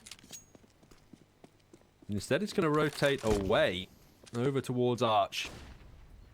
Slightly more of an off angle, but should still be cleared by FORZE. It's a case of whether they have the speed to find him. They can't get it in the early instance. Mo readjusts for the flick beautifully and gets the second as well. That's certainly what you want to see if you're a Simon fan. And now a smoke drop towards B to try and bake some rotations, but Mo is not stopping. Triple kill already. Just 2 remain for the T's, and with 20 seconds left, they just bail out of the round. Not even surprised that Simon have been allowed to come off better there, more or less. The open the AK will be at least what FORZE have to work with in round number 11, but around that they can force. And again, pit Simon under the pressure. Nothing going to be found after time. In fact, Simon end up with 3 more or less around the B side. The entries of the York were so strong, they just were so instrumental in just denying that play and that wraparound. Great individual efforts. Now a attack pause.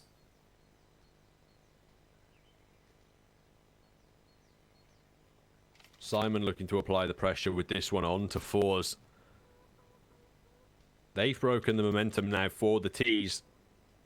Tied up the scoreline, and they have the opportunity to break the money as well.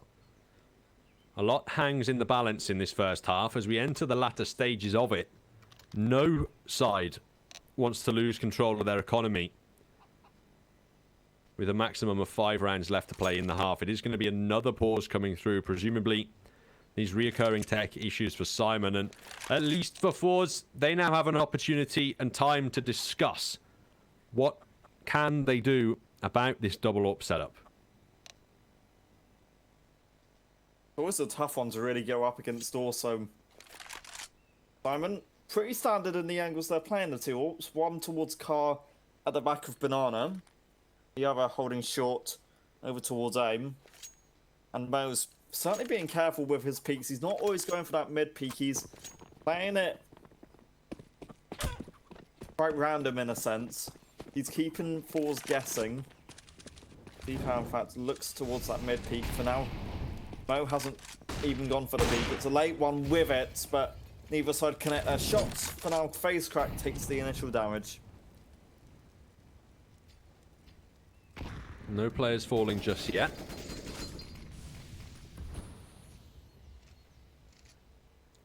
FORZE in the apartments, but not a particularly hard position to get control of here on Inferno. It's the sites that FORZE have been struggling to get into in the last couple of rounds.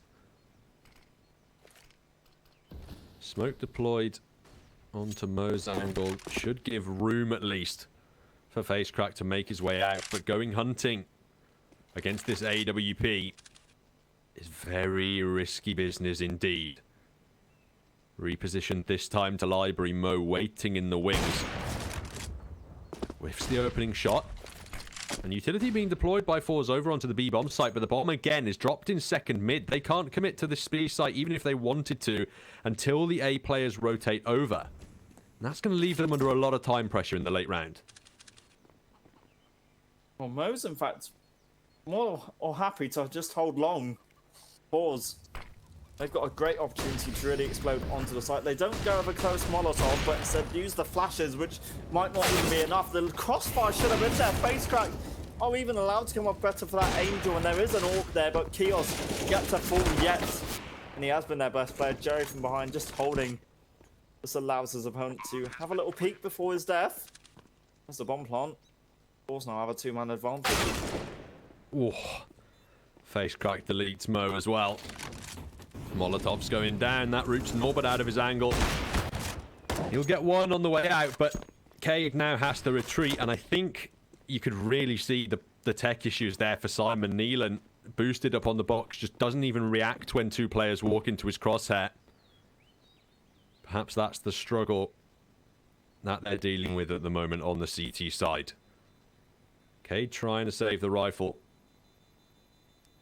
It's a mixed bag of cash, really, available for the CTs. They can get a bomb together, though. And Mo affording his AWP, but cash will be stretched thin following the full investment. It's more or less, again, a must-win scenario from their point of view. Now, what? Well, Mo could technically drop an M4 over. It's not required. But it would certainly give his teammate a little extra utility if they wanted it. But it's expected. The AWP, the 4 M4s. Now a chance to really apply further pressure in what could be a lost economy for the CTs with a loss here. So Mo this time plays up towards Card. Comes off better, in fact. Z-Power forces offer. Ends up worse. While FaceCrack now has a little hunt. They know the AWP's playing up towards B, so maybe they can hunt towards A. And that's where Norbert and Mo are just allowed to find even more kills. Flit and Jerry now have to somehow make a response. Their response, if there was less time on the clock, would be to save. But with 1 minute and 20 seconds left, they're going to have to try and commit instead.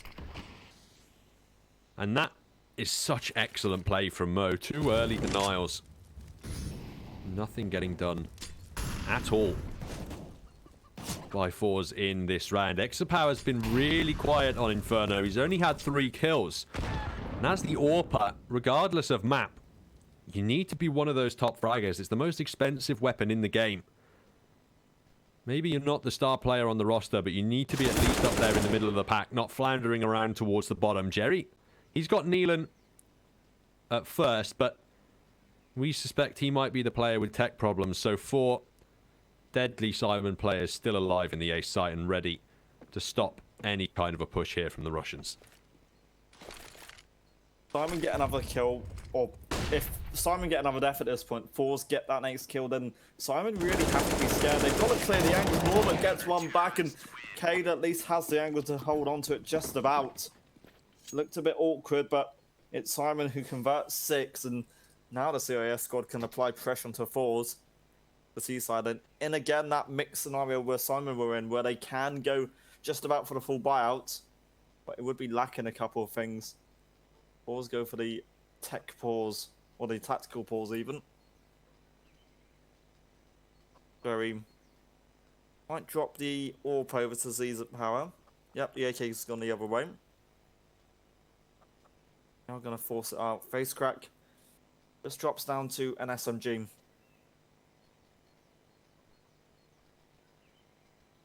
This is once again a tough start for FORZE in the map.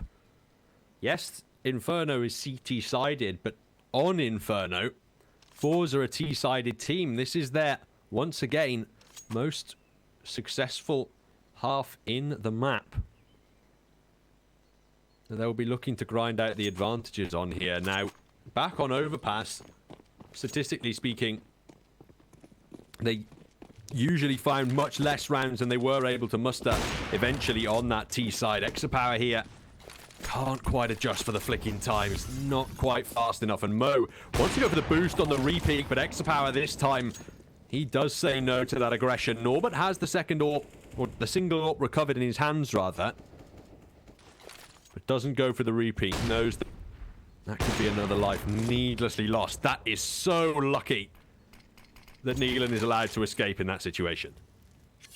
I'm amazed he pushes, but I'm amazed also that Zubhar fully reads that Mo is going to be boosted up on that angle towards middle. FORZE's advantage yet to be extended. SYMAN are rotating a lot more players to really focus on what could be a stacked A defense, and that's the wrong call. FORZE so quick to really head towards the B site, and SYMAN for a moment had no one on this. Chaos now starts to make his way forward, and this now means there is going to be one player at least holding on to the site. Why with that CT presence? Don't come in. The AKs to play favor Chaos. Not be forced out yet, but Neelan falls, and now the Belgians got so much more work to do. Gets one, gets the second headshot, but can't convert it into a kill. And with the cash left over, SYMAN have to save out this round. 7 confirmed by FORZE, as there will be a buy coming through for the CTs in the next. You'd have to expect Cade on 3k, Mo on about the same. If Norbert can save the AWP, he'll drop a rifle forward. Mo likely to drop him an M4 back. And there will be a full buy coming out. But FORZE, they have the chance now to finish this half on a strong note, if they can convert the next round and really bust up that SYMAN economy.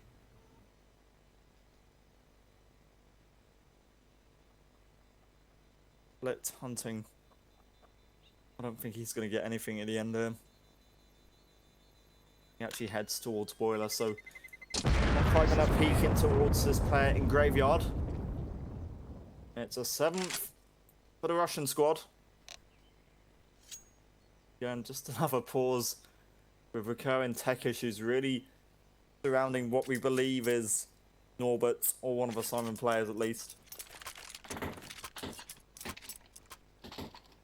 Yeah, Neelan's the guy who disconnects. I think it's Neelan who's having the real issues. You've seen it in the last couple of rounds with his plays. There was the round where they push straight into him on B and he's just completely frozen and doesn't react. And then in the last couple, you've basically seen him just go really aggressive for information. That's because he feels so unconfident in his aim that he either wants to use aggressive positioning to catch opponents off guard, or just gather that info and hope that the CTs can get the refrag in that position. He disconnecting now to hopefully try and resolve that loss issue. But it's very impressive for SYMAN that they've kept the scoreline this competitive in the face of these tech problems. Yeah, it's certainly a bonus. And FORZE, whether they feel a little bit concerned or whether they're not gaining momentum purely because there are these staggered breaks, which are more or less costing them a chance to really build not just confidence, but also build up quick momentum. And with SYMAN now almost getting an advantage off of these pauses just because FORZE can't fully commit, they can't keep steamrolling, they can't keep pushing forward so quickly.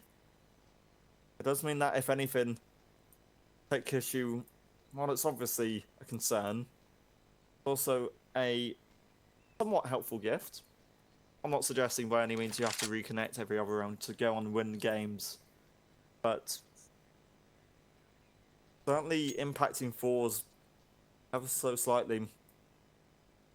FORZE obviously came off losers at the half-time mark on Overpass, but could come off winners here.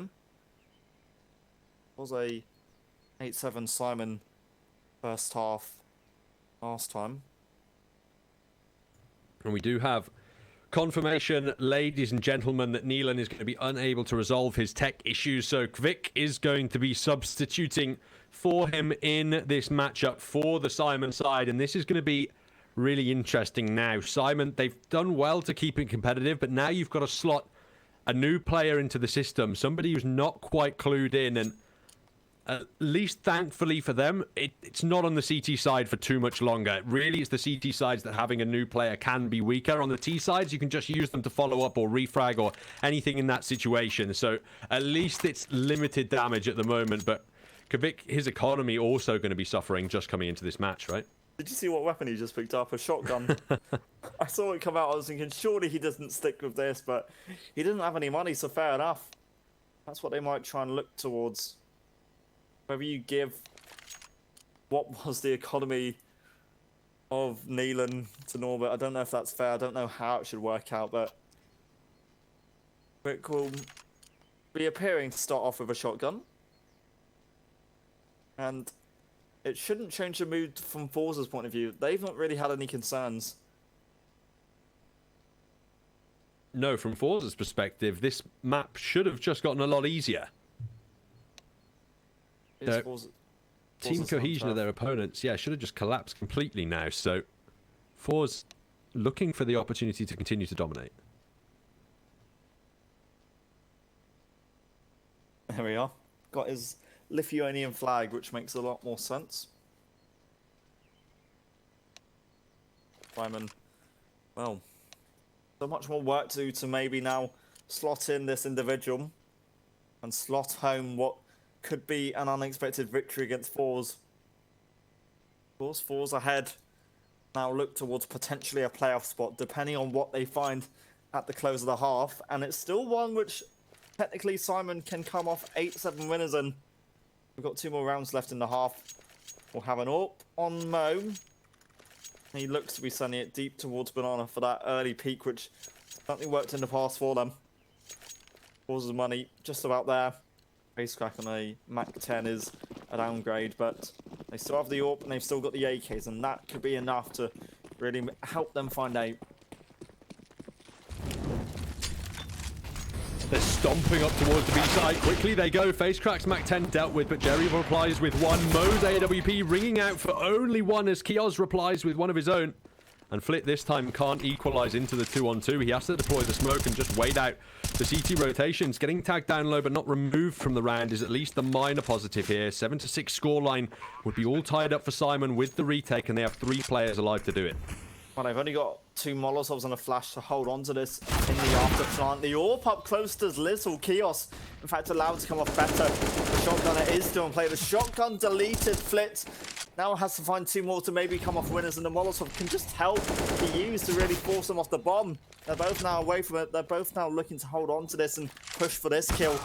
One-on-one peaks on what he'll get. Cades and Kios do have kits between them, so they can get the defuse just about in time.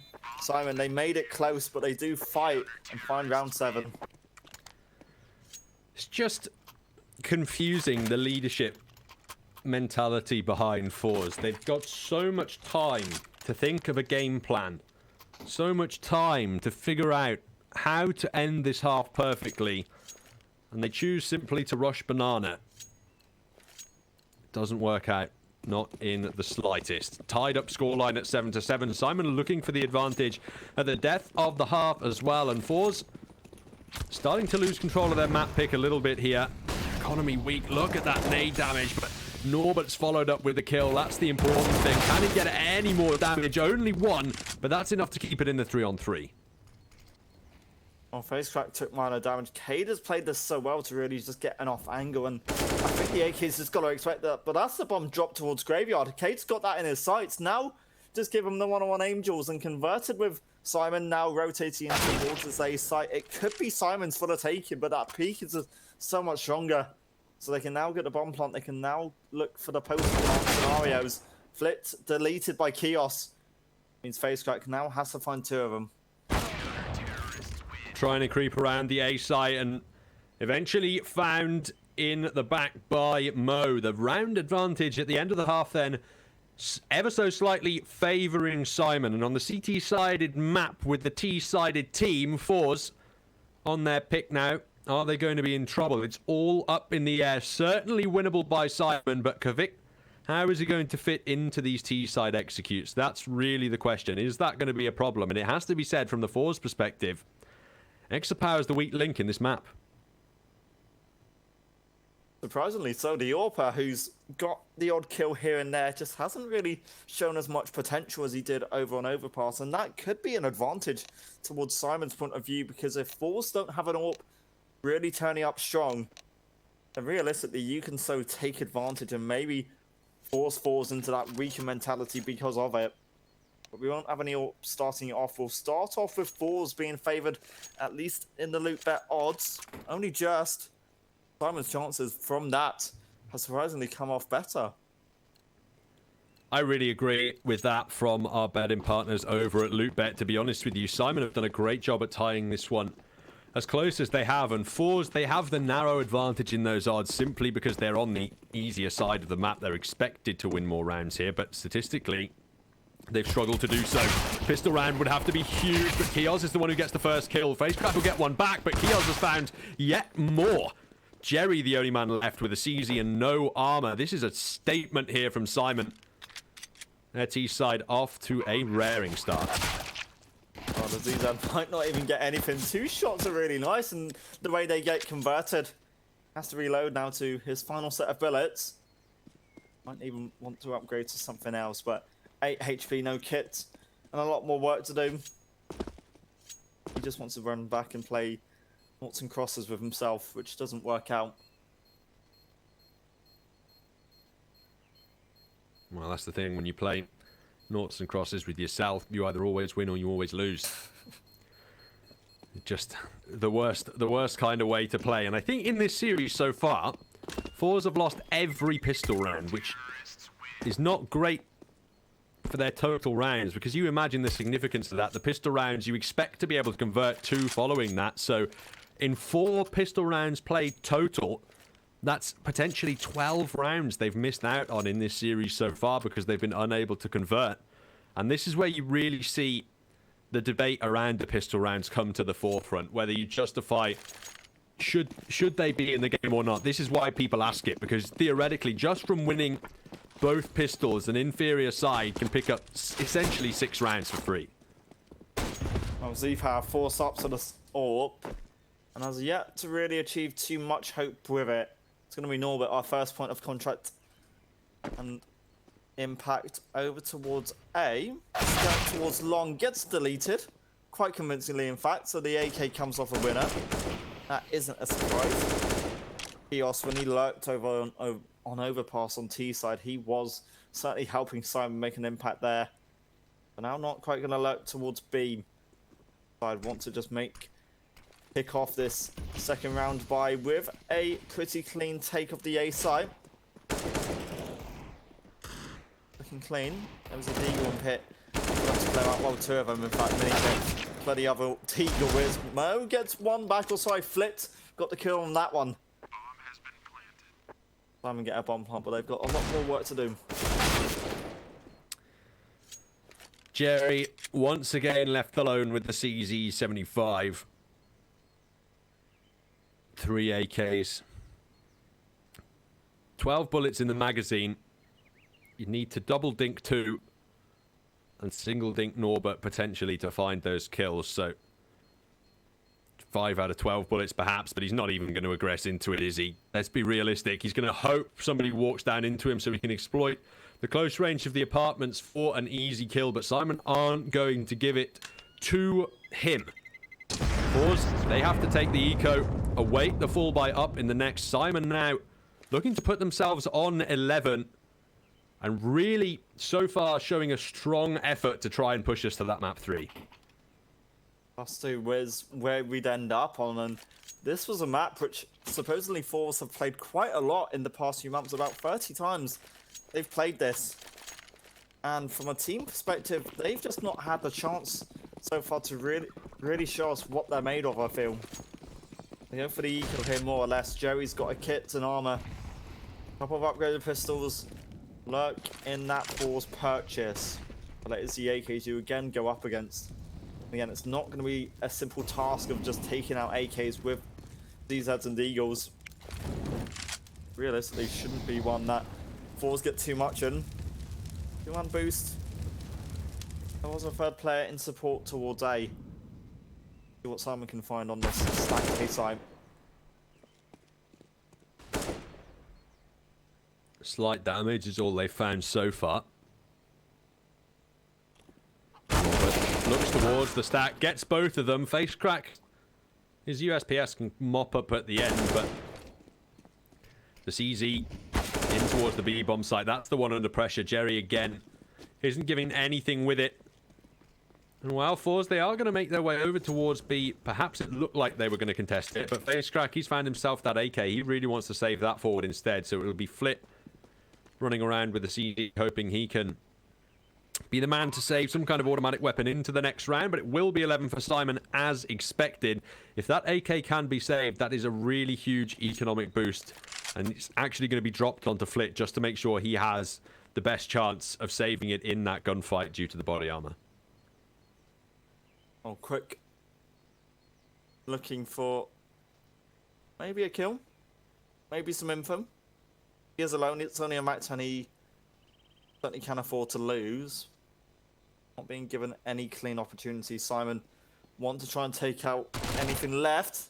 There goes one there. AK can't even spot out anyone before it dies. So there's 11 for SYMAN. FORZE. Now they are in a bit of trouble. They've got weapons to work with in this upcoming one. They feel as though they've got a lot more work to do. Realistically, this is a must-win gun round for FORZE. They lose it, 12-7 down, then they have to take an eco or a force. That's likely to lead to 13-7, and then SYMAN, in the next gun round, are just 3 away from putting you on to Dust 2. Exapower, if there was a time for him to wake up with the AWP, this is it. Jerry goes aggressive, is immediately removed, as is Flit. It all goes wrong for FORZE. They try and force the round in their favor, and SYMAN shut it all down. They've already got to save these rifles, unless Face Crack can pull off an individual miracle here on the B-bomb site. Oh, it certainly feels like an individual has to step up to really now allow FORZE to do anything. We said Zeev Harris had a quiet game all round. This hasn't been a match that he certainly wants to look back on. Got Face Crack alone on the B side.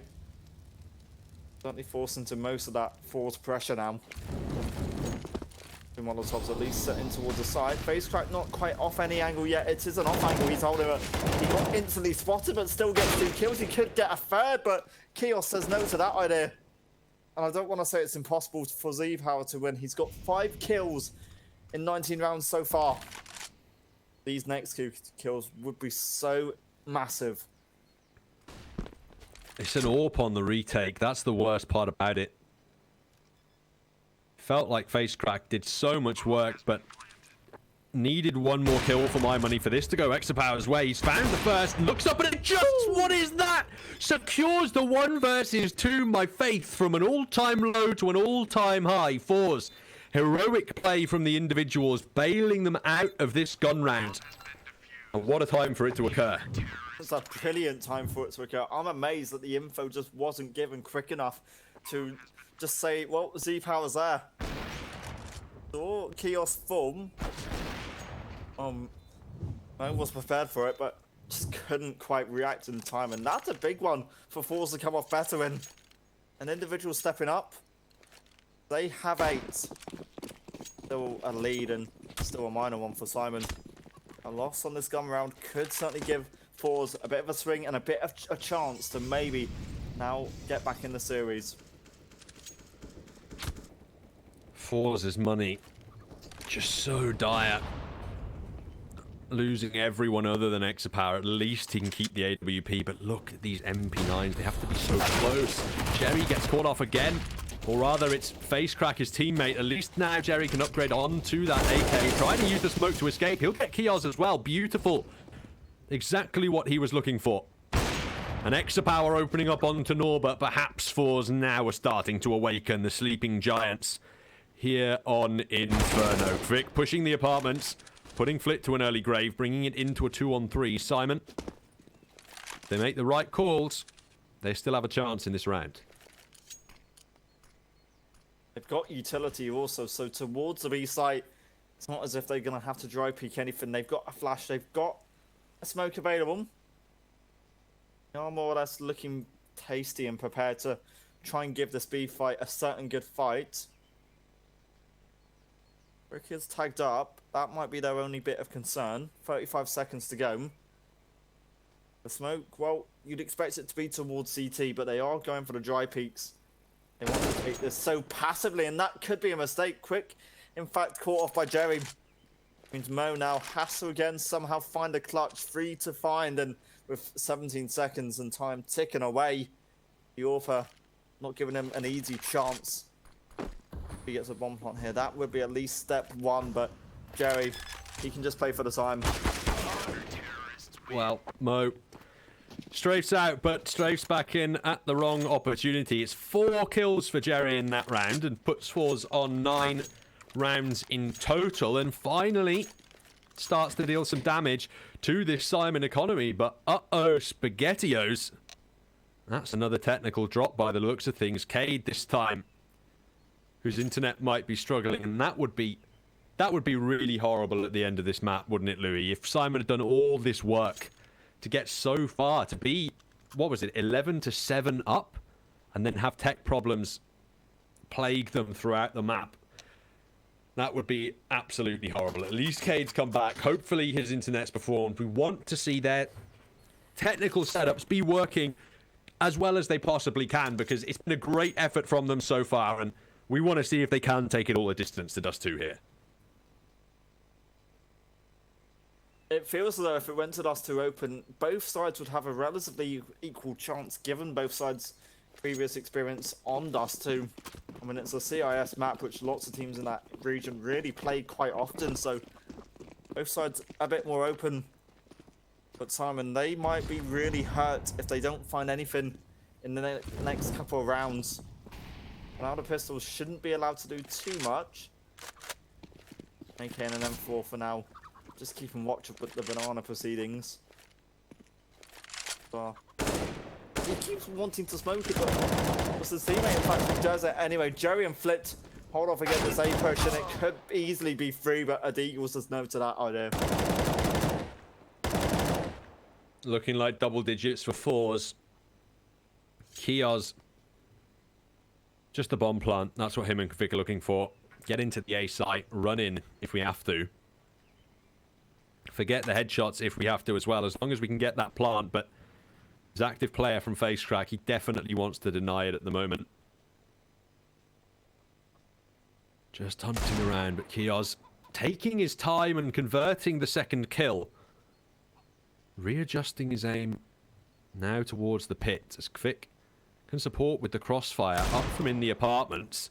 The pistols, they've been given a little bit of space, and Kios has found another Deagle headshot. He's got no body armor, and now he's got an AWP, Louis.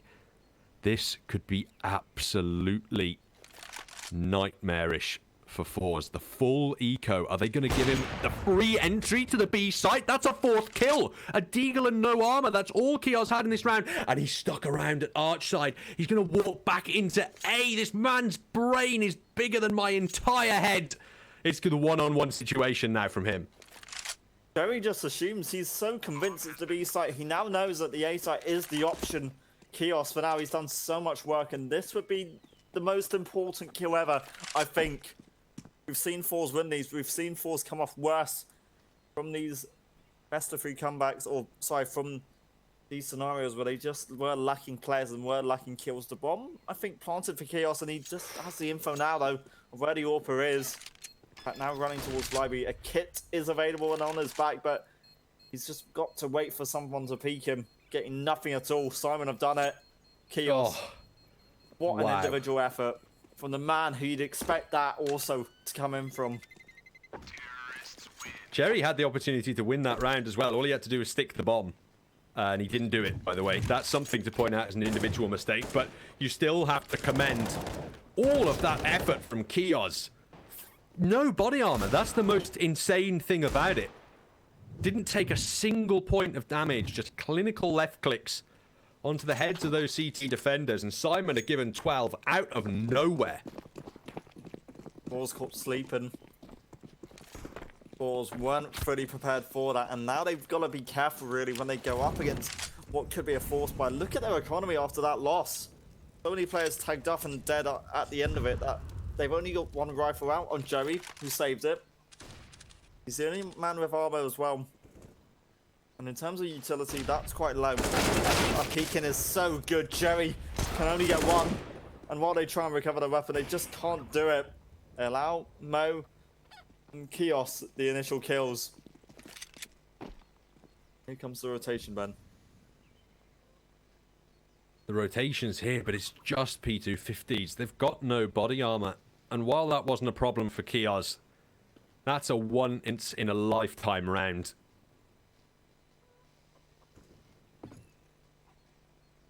I don't think FORZE are going to be able to hold true. At least they've stacked up. There's the opportunity. The crossfire here, it has potential to do huge damage. They've got to hit their heads. That's the critical factor, though. With these P250s, they're going to be 4 players charging straight in. Automatic weapons in hand as well. It's got to be absolutely perfect. Flash is blocking for now, but it works out early. Both headshots come through from the P2s. Surely it's not ecos back-to-back. Low HP, Exapower under infinite pressure. Kios can put a stop to it, and he does. Puts on the brakes, and it's another triple kill to bail SYMAN out. 13-9 up, and they, at the moment, are in a full sprint towards Dust 2 in the third. Well, Z-Power's got an AWP. FORZE all have weapons. SYMAN, it's a big round if they can come off winners, isn't it? We'll have the AWP, but if you get a win here, FORZE will be more or less 14-9 down without money to work with, and with Dust 2 most likely on the horizon. Started as a marathon, it's now becoming a quick race to the checkered flag. Was at least teasing with the idea of peeking in towards Boiler. Banana control once again gained by SYMAN, but the flash in rather late. They don't even find a kill, and that's so devastating. That nade, oh, it came close, but for now Joey stays alive.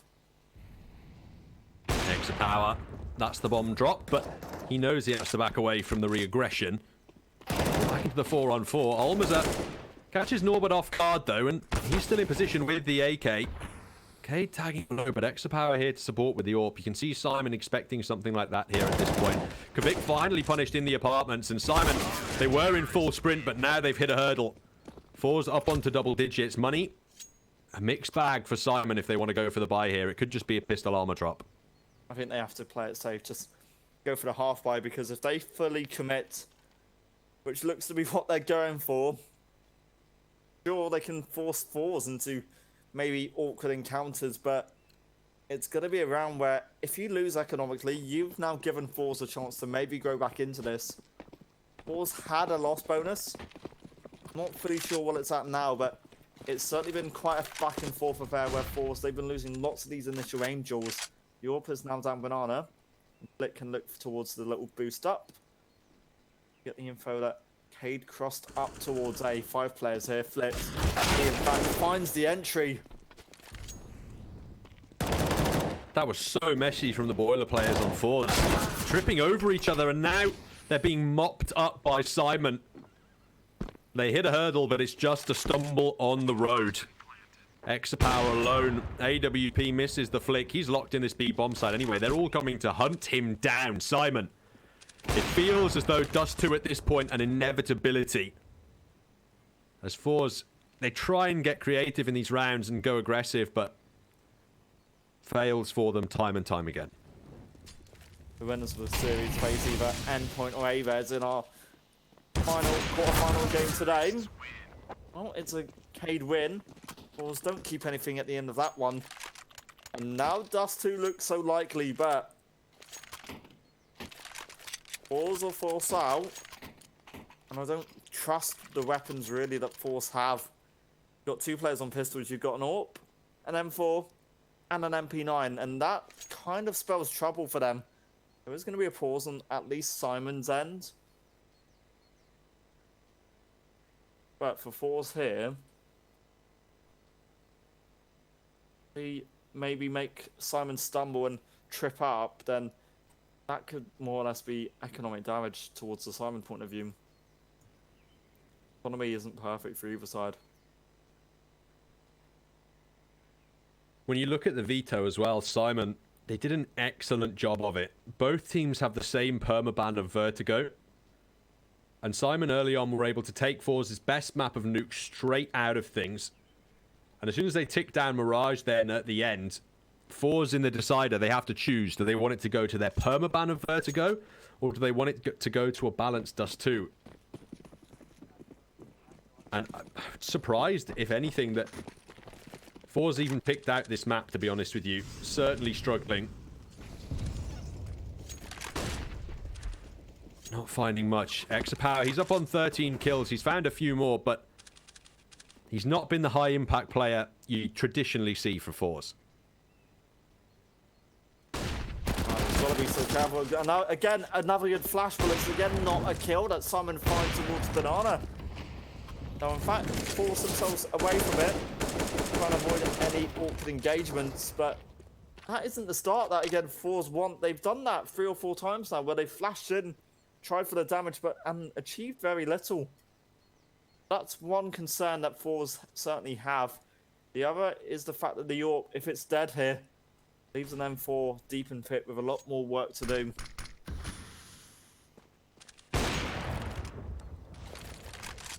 Seems a common theme for FORZE. They just continue to get aggressive. Every time, they're not happy to passively back off into the site. This time it works out, but nearly every time prior, it's been an absolute disaster. They clean up the A-bomb site, though, and... well, this is an insane game. Another dodgy buy from FORZE working out. Now they have a double AWP setup to convert, and SYMAN, they can just about get a full buy together. Yeah. Where do they decide to execute? That's the question. I didn't know if they were going to go for it, but it looks as if they want to. Mo's got an AK out. Rick has an Eagle. I don't know if you trust forcing this out. I think if you're SYMAN, you've got that round buffer to fall back on if you lose. So it's not a massive concern, but it's a half buy, which economically puts him possibly at a loss. Rick might be the man to drop over an AWP if they go for it in the next round to this, but it's again one of these awkward buys that the COF sides keep trying to go for. Power. Get the time in. There's less of him. Oh, a good flick for one, but the AK does perfect work to ensure SYMAN can keep this level. Oh, it's a struggle, but eventually face-cracked Molotov finds the second. He converts the rifle. And Norbert, this is where it gets dangerous for FORZE. They've heard this story before. Deagle has an AWP now. Creeping around, it's got space to work with. FORZE. They back away from the bomb. I think that's the smart call. They know Norbert has to go and pick it up, so just stay away, wait for him to recover it, and then we know that once he goes to try and plant in the site, that's when we can pounce together and not let him have those isolated one-on-one engagements. They are encroaching on him. Eventually, FaceCrack puts a stop to it. 12 rounds for FORZE. SYMAN, the economy just about now equalized. They could look for the buy if they wanted to here.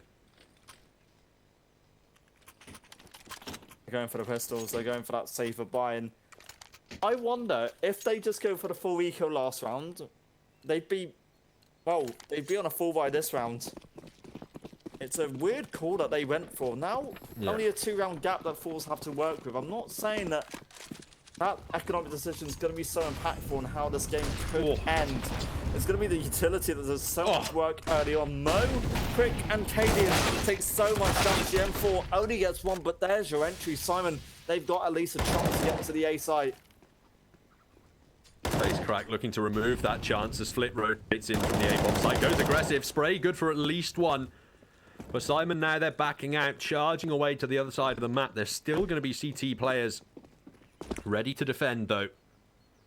From Library, at least, Exapower's AWP waits in the wings. The speed of these pistols could be able to jump over quick enough to deny the flick, and that's just about what happens. Molotov to deploy. That is going to deal a huge amount of damage if put in the right place, but instead, we can't quite find any players just yet, and Exapower waits now for his teammates to assist in the retake. They have to play this together. They can't go for the one-on-one angels. That's what SYMAN come off better in lots of these encounters, especially when they're on pistols. The AWP all gets lost to a Mac 10. Again, it's an issue where FORZE just lose the AWP and can't get it working in any retake scenario, but here's the reinforcement. Flipped. Oh, comes off worse against Cade. Flipped. Does he have time? I think he might just about have it. 13 just about, SYMAN. They do well. And that's a lot scarier for FORZE than that ever should have been. Hexapower, not sure why he's getting quite so aggressive there. You can see he knows he's up against a couple of pistols, right? The Molotov down, they've got limited room to maneuver in the site, but still, you've got the longest range weapon in the video game. Play the longest range angle possible and wait for your teammate or riflers to go in and do the contact stuff. You got caught off guard. Too close to a Mach 10 there. But thankfully the round was recovered. Double AWP's out now. Hexapower, he's got the aggressive position on Banana, but the flash already forcing him away here. They deploy nades, but don't deal much damage with them just yet. SYMAN have slowed down the pace immensely in this round. They want to burn that CT utility. And I didn't even notice this, Louis. They got a double AWP just so that Jerry is on a CZ. Yeah, that could be a concern, especially if he gets left alone on the site of B, where SYMAN, in fact, do look to head towards. Bomber is heading in this angle. Quick for now, lurking. Now won't be finding too much, and now looks to group up with his team. To go. Let's now come in. Two players really on the site who now have to hold on to this and know when he has an AWP, he can be deadly. That Molotov, great to buy time for the rotations. Hexapower. You can't flounder anymore, my friend. You have to stand tall. It all hangs in the balance at 14 to 13. There is no more room for error. Jerry sees he finds one. Mo replies, but Exa does the same. 2 big kills before Kios finds his way in with the AK. Can't punish the AWP retreating, and he's left alone in a 1-on-3 situation. Bomb still needs to be recovered from Banana. And FORZE, with 20 seconds left on the clock, they might have just done it. They may have just tied this one up at 14 to 14. Kios committing to the plant, swinging around, but it's Hexapower who finds the AWP kill. He does stand tall in the site. And it's all tied up with SYMAN on the ropes now.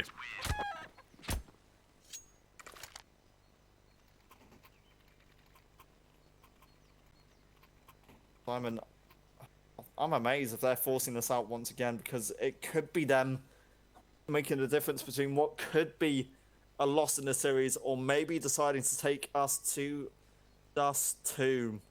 FORZE, it's their pause. And for FORZE, really, with the double AWP setup they've got, they've at least now got Jerry upgraded back onto a rifle. So that's all fine. They've all got guns. They've all got utility. But this is where they can't be making too many easy mistakes. SYMAN at one point could have been running away with this map and this matchup.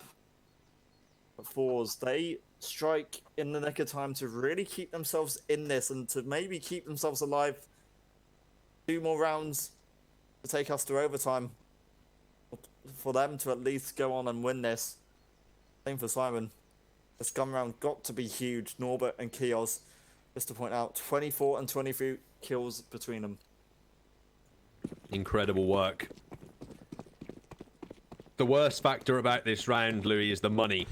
Whichever side loses this round is going to be in an economic nightmare. Oh, Hexapower, he gets 1 on the back, but Mo on the AK instead of his traditional AWP is the one who's able to reply onto the 4-on-4. Almaza does have another AWP, and he's actually rotated in very quickly towards this A-bomb site. SYMAN, they look like they want to go quicker into A this time. Mo has his signature AWP recovered. That's the valuable addition. And he's actually going to take it just to watch that Banana flank for now.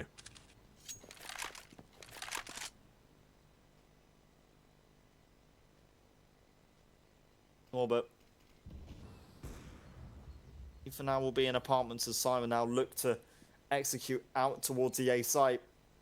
One M pit, in fact, the other on site. Face crack and Flit now have to do a lot more work if they want to maybe hold on to this. Focus there towards one. The Molotov perfect, but not enough to force Flit off the angle. So many smokes, it's an awful. It's got to be kills, and it is. 2 quick kills, so quick from FORZE. Norbert gets the one back in pit, and there is a player on side. They're looking for the plant, but they just can't get it. 40 seconds for Norbert to now somehow win this. 1 against 2. And a massive, massive clutch has to come out for SYMAN if they want to stay in the series. FORZE cannot peek this one at a time. Norbert has to go aggressive and really force the gunfights in his favor. But I think Jerry's actually spotted the man out. Almaza creeping in with the AWP. Missed shot rings out. Norbert knows he's under pressure. Men on both sides. And it's the CT AWP that rings true. FORZE, I never thought we'd get to this situation. SYMAN, they looked so strong on this T side, but they've stumbled greatly towards the end of this map now. And FORZE have the opportunity with the next round to go for the 2-0. Well, that's 5 rounds in a row. That should be SYMAN really winning this. 14-10 up at least at one point in this. And you can't help but feel they've thrown it away. Whether it's the tech issue that really was a concern, I don't think that was it. They've done so well. We said SYMAN had to turn up. They played this perfectly, but they've just about got AKs to work with around FORZE. They'll have the open AKs on their end. One AK, 3M4s. Leave half for now. Went for the early peek, but doesn't get too much info. And they'll hear the sound cues also. These players pushing up towards mid. Norbert will head into apartments. 3 T players in apartments, in fact. FORZE unexpectedly have to be defending the A side. SYMAN, they might want to go for the waterfall extra power. That's aggressive, and it's not even a kill, just a tag, but he's allowed to escape. He's allowed to live. No reason for FORZE to be stressing just yet. Not until the T's go for the full execution. They're just waiting, biding their time for the perfect opportunity to strike. Facecrack has spotted 2 of them. That's the information. It's called the rotation from Jerry over as well. Boy, the smokes, but Facecrack catches 2 off guard. Kioz will reply with 1. But that's the man advantage in FORZE's favor now. Exapower desperate for a gap in the smoke. But there just isn't one available. Kioz has the bomb on his back, but it's Mo lurking towards B that could do damage here. They seem to expect him. They seem to be aware that there could be players on this side of the map. And SYMAN, they're going for the full rotation. They're going to attack this B-bomb site late. Are so lucky to also get up there in the nick of time. Also 23 seconds. The M4 falls. Jerry, he had to strike back, and for now it's a minor advantage, at least in FORZE's favor. The smoke's in the way, which for now means the bomb might not be denied. He also get it. While Norbert does just go for a little bit of a spray in return. The last 2 players for FORZE now come in from Banana. They look to now threaten. From all the angles that they don't get the kills. Norbert now needs 1 more to save it. Oh! Go to overtime. What is that from Norbert? The 1-on-3, he clutches it out. They peek him 1 at a time. FORZE, the crucial mistake at the last moment. Norbert standing up with the individual heroics, and now we're going into overtime on map 2. I was just going to point out something small, which is that Facecrack had 18 kills on Overpass. And now he's up on top on 29 kills on Infernum. SYMAN, they've done this so well. They deserve overtime, I feel, in what's been such a stressful and awkward game, considering their tech issue was factor in this. They needed that 1 round, though, a little earlier. If they got to earlier, we'd be on Dust 2. FORZE, I think, are so lucky just to be in this overtime scenario. It's still open for debate as to whether this goes to 2 maps or takes us to Dust 2. It's all up in the air. You can see Kvik, the substitute, the last-minute substitute at that. You can't really blame him for it, but he is struggling in this map. 4 for 15. SYMAN would definitely rather be playing with Neelan. You can see the impact that those technical issues we're having, but you've got to work with what you've got. They could quite easily have been eliminated just then. This should inspire them. These are the kinds of moments that you need to propel your comeback efforts, to fill you with that fire and motivation to take these maps. Norbert with the 1-on-3 there, 10 HP left at the end. That's what makes the difference between losing this quarterfinal and potentially staying alive for a map 3.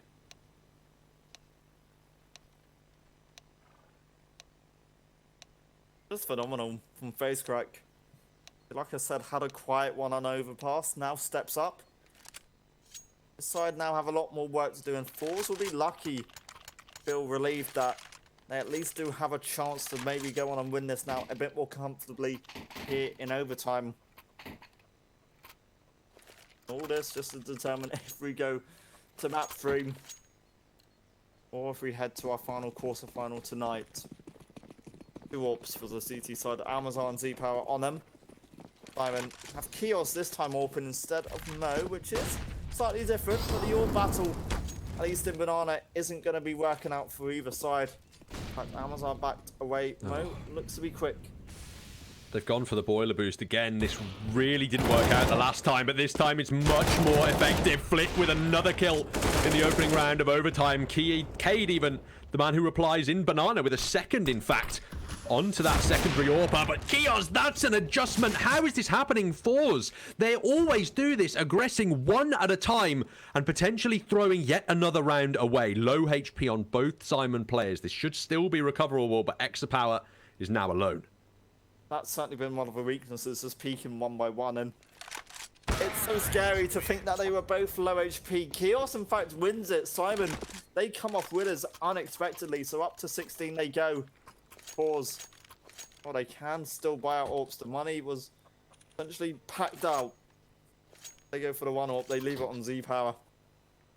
Oh, this time, back with the AWPing privileges for SYMAN camp.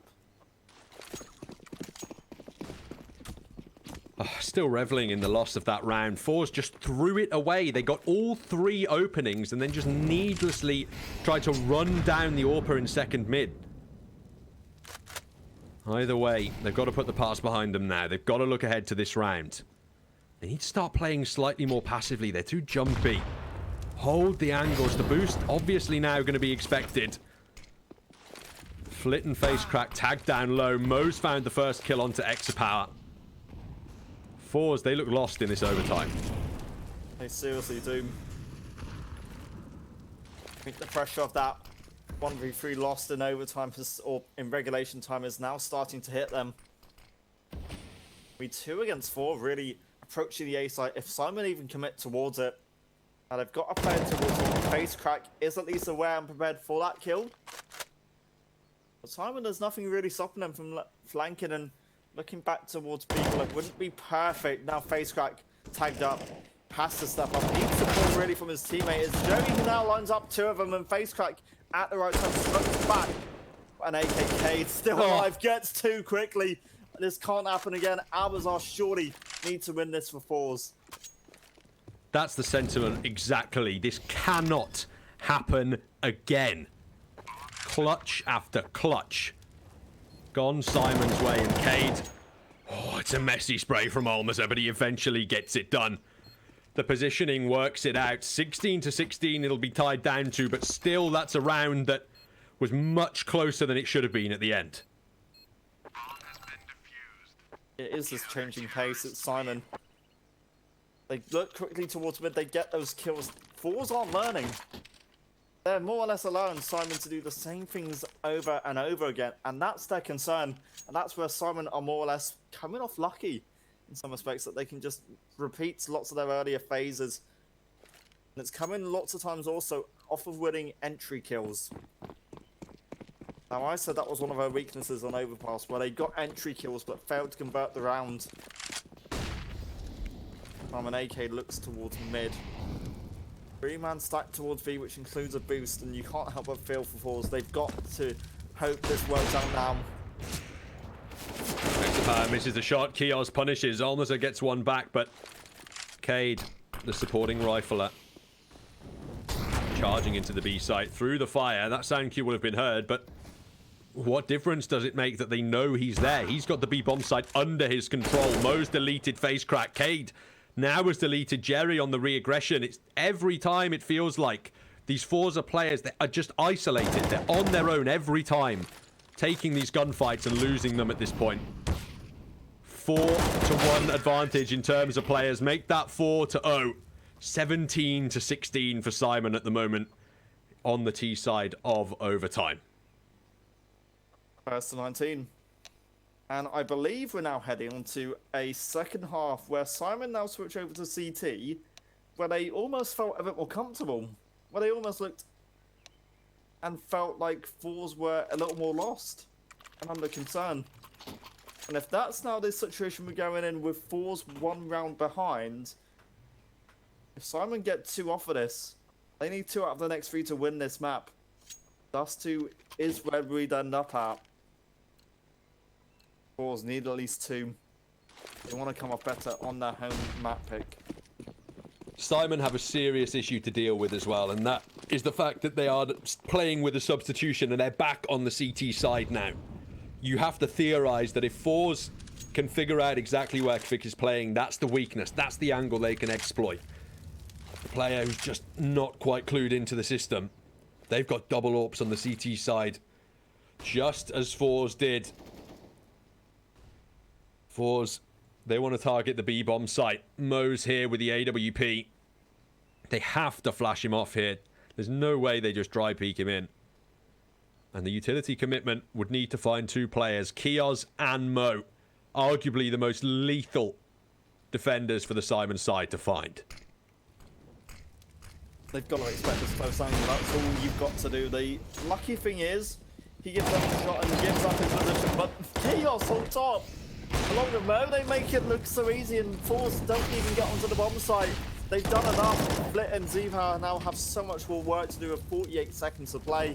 The bomb also lost means even more pressure for them. Last 2 might be our ending point.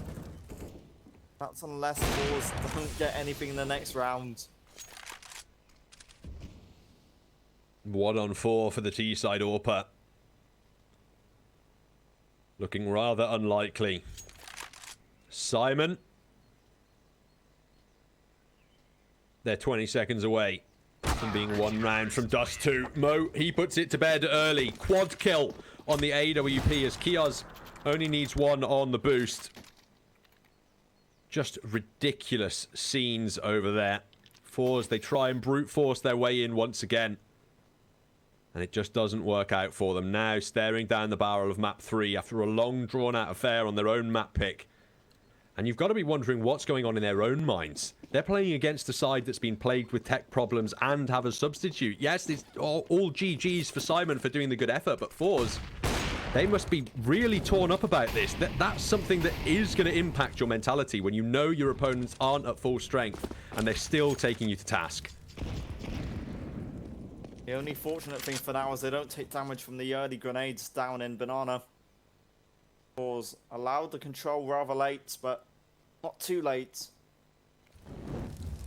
So maybe still keep this open for debate. It's going to be about the sentry kill also. FORZE have to win it.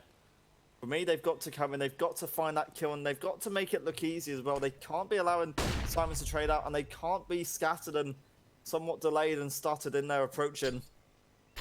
Grenade up, close it, tags up Mo. Meant to go, and the point now fades. FORZE look to prepare for what could be entry kills and an execution out towards B. Again, they call for the same strategy. It's the same players in position to defend. Different angles this time. Same job to do. Still in dark with the AWP. He whips his shot. Face crack takes him out. And Kios, he can't adjust onto anything. Jerry will remove him. And that's the B-bomb site under T control. 3 on 5 retake. They're going to commit SYMAN because money just not an issue whatsoever. But FORZE, they have the distinct advantage here. Can they hold on against this retake? SYMAN with so many angles to worry about. It's a monumentous effort. Molotov's going down to stall time even further. This is just highly improbable. You don't want to say impossible, but with Almaza getting that kill, perhaps it might be. Face crack opens up through smoke. And Cade, alone, gets 1 at the end, but there's no time left for him to get anything else. FORZE now fighting for double OT. Oh, face crack stays alive at the end also. And keep the AKs and the Yorp, and SYMAN keep the double up set up because that might be the key that helps them close us out here and now. For FORZE,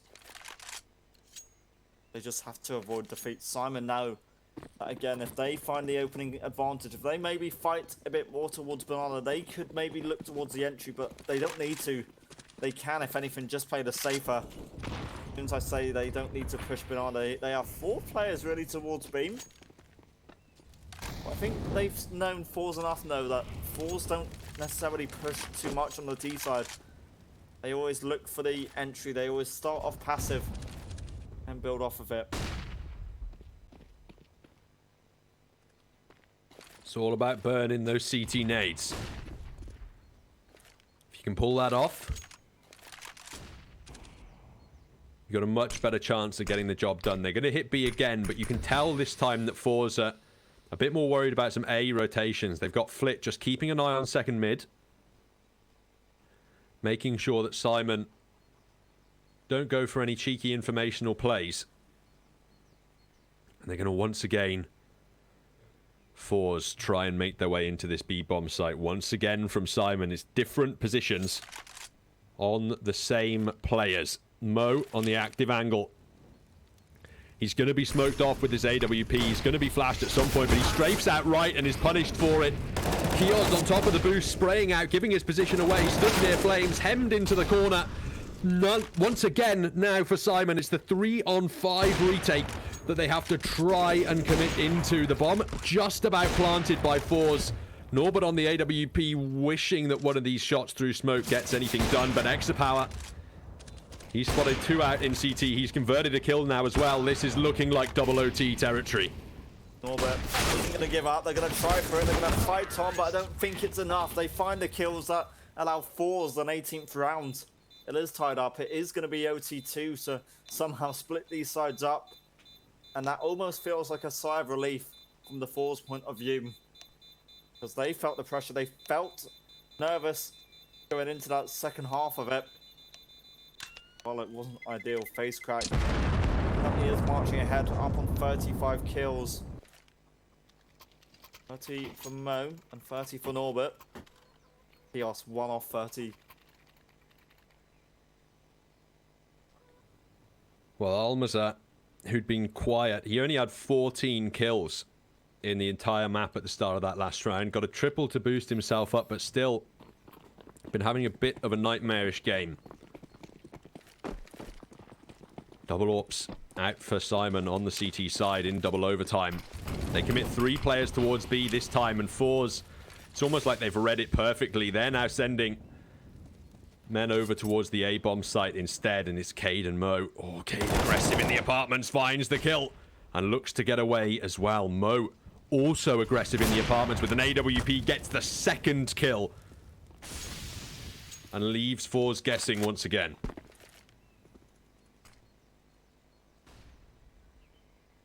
This time the difference is FORZE are being a bit more proactive about what could have been some info down towards A, but it doesn't quite work out how they expire or how they intend for it. Good Molotov. Does dive for that little aggressive play. Backs off. Amazar. Find an AWP here if Mo is a little too extensive. He's back off. The Russians now look towards B. Gonna be up to Quick. The stand-in. Kiosk on the AWP towards the new box. One of them, if they find a kill, Quick could give SYMAN that advantage. And there is the lineup for Quick. The stand-in gets a quick double. And AWP now has to find 4, and he doesn't even get an easy chance to find anything. First CT round to SYMAN and FORZE. They have to get at least 2 on the T side, you're expecting. It's their stronger side here on Inferno. They look in trouble on the defensive part of this map. Just not able to get it done there going in. They didn't have enough flashes towards the end of the round. That was the real problem. They just had a couple of flashbangs that would have been way easier to get in. Now, they continue to adjust. Still chance in this double overtime for both sides. Kavik, he's going super aggressive towards mid on 6 kills only throughout the map, but he's found 7 in the round at least. Exapower now trapped in a CT sandwich. has the banana filling. You expect Almaza bailing them out. Mo and Kovic both found by him. Man advantage swung into FORZE's favor, but Cade, with that second mid-aggression, gets it straight back. That's so well timed also, but the thing is, do you expect Flit in this angle? Do you expect as a CT that there is a player behind you? So Flit can find that one, and now they can maybe work towards A, but do they? Do they even consider the B site as an option? Chaos, last remaining player, has certainly stood out for SYMAN when he's had the opportunity to do so. He's got a minute. He'll head towards Library. 1918, and a big round coming up.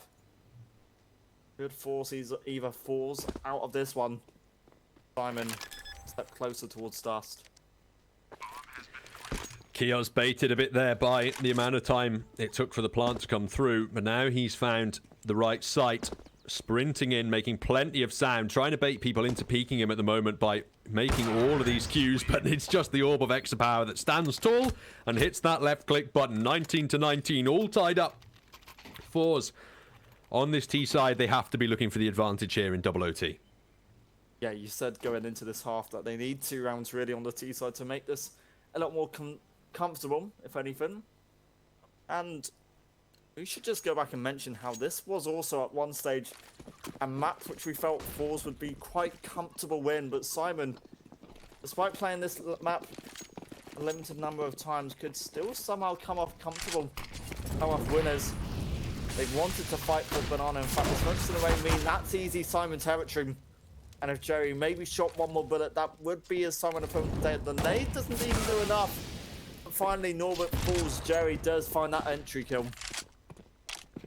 Eventually, it goes the way of FORZE. Mo aggressive again. This was the same play as the last round, though. Flip might be expecting it this time. Mo has to readjust onto the shot, and on 19 HP he lands it. Now backs off very quickly as this A-bomb site under an incredible amount of threat. Molotov buys time to get better defensive positions, but they even call the rotate through at least in the early moments. Cade in the pit. Completely flashed off. Can't deny straight away. Mozort punished. Can't get anything done. Neither can Cade. And the remaining players for SYMAN on 50 HP apiece, trying to find a way back into the A site. Oh, Jerry. Finds quick. Chaos might lose the timing, and it's a one-tap that now allows FORZE that advantage heading into the CT half of OT number 2. First to 22, and for that record, FORZE need 2 of the next 3. SYMAN. Oh, so much more work now they've got to achieve. SYMAN, well, best I can hope for is OT3 for some sort of win. This game has gone on far too long, but it's still exciting. It's still open for debate. SYMAN pick up something here quickly, Patales. You know, it could just swing back in their favor. What can FORZE bring out on the CT side? It just looks so ropey. I wonder if they're going to be more awake now that they've had a better T side. They swung that advantage in their favor, like they did the last T side as well. That's 4 out of the last 6 round wins for them.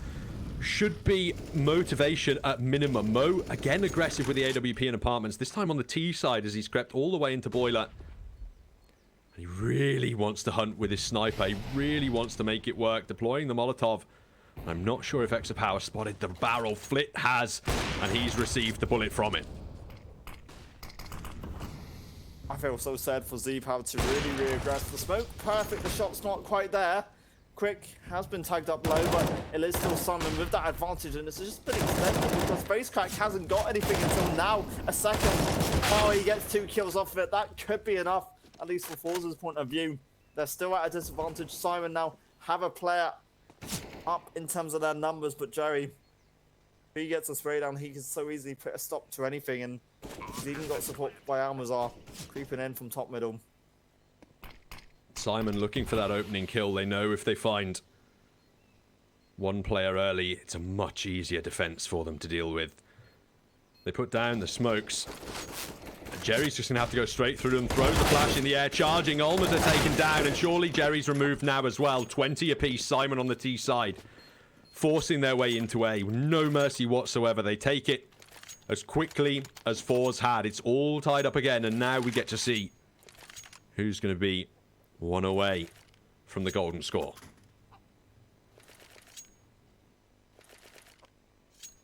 Oh, for both sides, Z-Power and Mo. Common theme at this point.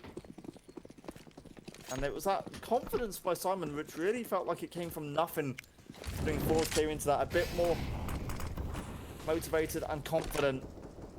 But now though, a deep smoke means FORZE can't really contest and look deep down banana. Simon, they have given up that map control at a cost of lots of utility really being sent in. And that's brilliant by Mo. Z-Power was flashed up, and even Aggressors gets a second. This is so convincing and so easy from his point of view. One more player to find. It's an M4 that he steps up with one. Blitz got two, and he really doesn't want this to be that easy for Simon. He does a bit of damage, but again, it's a 2-on-3 retake into the A-bomb site. FORZE can be quicker on the way in this time, but now they've got Kios in the AWP. Close angle, found the kill already. Olmaza, 1-on-3 situation, picks up the M4, charges through the fire, and is punished by the AWP. 21-20, and now, just like Taylor Swift, Simon are feeling 22. Simon need one more to come off winners. FORZE now need another overtime to somehow come off winners. And that is so much pressure back on their shoulders. It's been so back and forth. There's not been a clear moment where either side have looked more convincing than this. Simon, they've had a much easier T side. FORZE on their CT side just haven't shown up. I'm not surprised. Kios 33 kills, looks to extend it. Again, Molotovs rain down banana. Look at the amount of Molotovs just sent in within the early 15 seconds of the round. It was aggression from Simon, that's why. Aggressive AWPing from Mo that's found them these two overtime victories so far. Now they've got double AWPs on the T side because the snipers have been so effective for them in overtime. Real split push here. Oh, Mo just gets caught off guard there. The M4A1S taking the advantage. That's the first time on the CT side that FORZE have had the man advantage at the start of this round. Minute left on the clock. Pushes still coming in on both sides of the map. Simon want to keep FORZE guessing at the moment. Exapower trying for a lucky shot through the smoke. The bomb for Simon is still all the way back in T-spawn, so it looks like Kvic's going to go back and get it, and it's going to be that B-split hit through CT. FORZE have to be cognizant of the angles here. They have to be aware.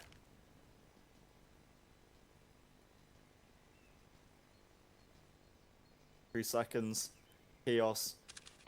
He knew that there was a player there, but he doesn't quite find the easy connection. Kios at least converts, but Jerry on site now needs to do so much more work to find three of them, and the duels just aren't going to be in his favor. Simon might do enough to find 22 off of this. Face crack, Blitz, and Z-Power have so much work to do. The bomb, it does go down, but it's a trade kill, which now lands FORZE in a 2-on-1. Norbert again.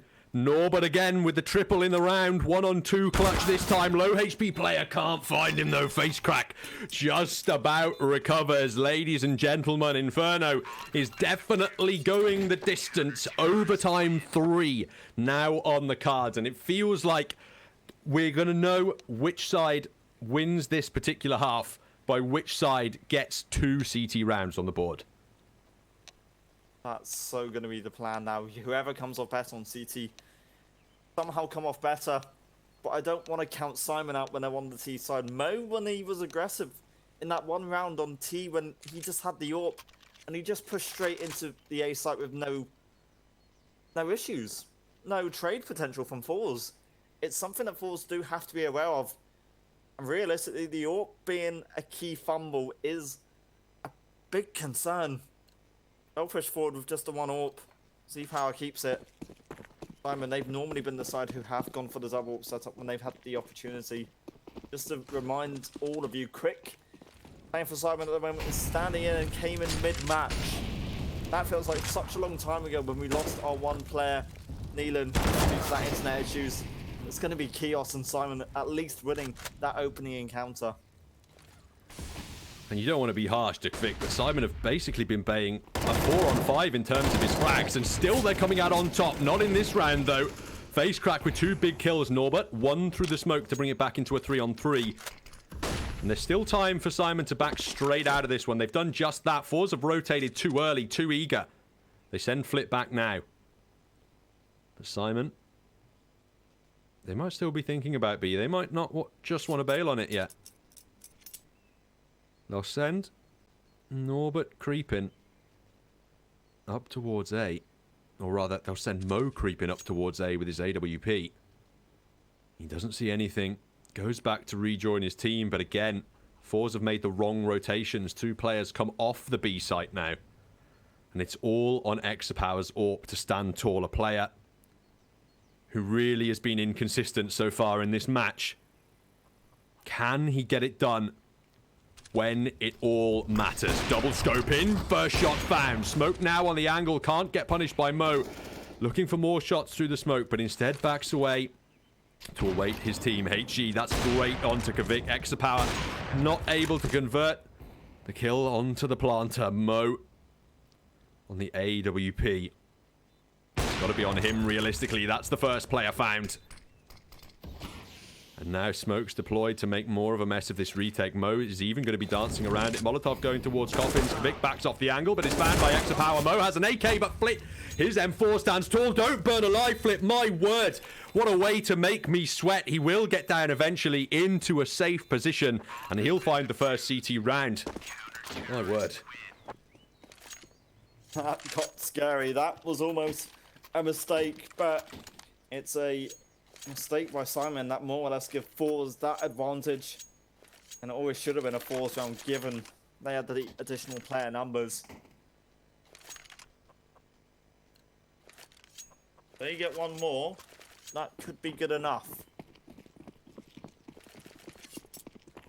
I've lost track of how many rounds you need to win. I want to say it's 27 or 26. 6, I think. And Haid stack, meanwhile, is somewhat useless because K took no damage at all. No, it's 25, sorry, Leah, I think. 25. Or am I wrong? Yeah, because 21 are tied up. You need 4 rounds then to win, so it's 25. Cade with the opening kill. Oh, and the second as well. The T side continues to open up Banana. Jerry, this is a massive risk staying so aggressive. He's punished now by Kiosk. As FORZE have time and time again on this map been aggressive and just had it not work out for them. They've still not been dissuaded from it for some reason. And Flit sitting in the smoke. Could he still make a mess of this round for Simon? Oh, face crack comes off better against Norbert. They get that kill back, but I don't know if it's going to be enough. They're going to hit towards the side of B. A push in was ideal and a nice idea, but Flit gets nothing aside from some initial damage. Face crack already has someone behind him trying to lurk, and the AK's a winner. Simon again tie up the scoreline. Avers and Endpoint are going to be hating this so much. They're waiting for their next quarterfinal straight after this. We can't do it unless we find out who is a winner out of this CIS derby. Who's going to take the lead at the end of the half as well? If it's FORZE on the CT side, you expect them to have a chance of being able to close out this overtime. There we are from Exapower. He's found Kiosk, but it's the double AWP from Simon's T side that they're utilizing. Mo still about here, tagged up by that Molotov and not allowed to push in early on. That stops him from being that aggressive sniping machine that dominated Simon's T side in that first overtime.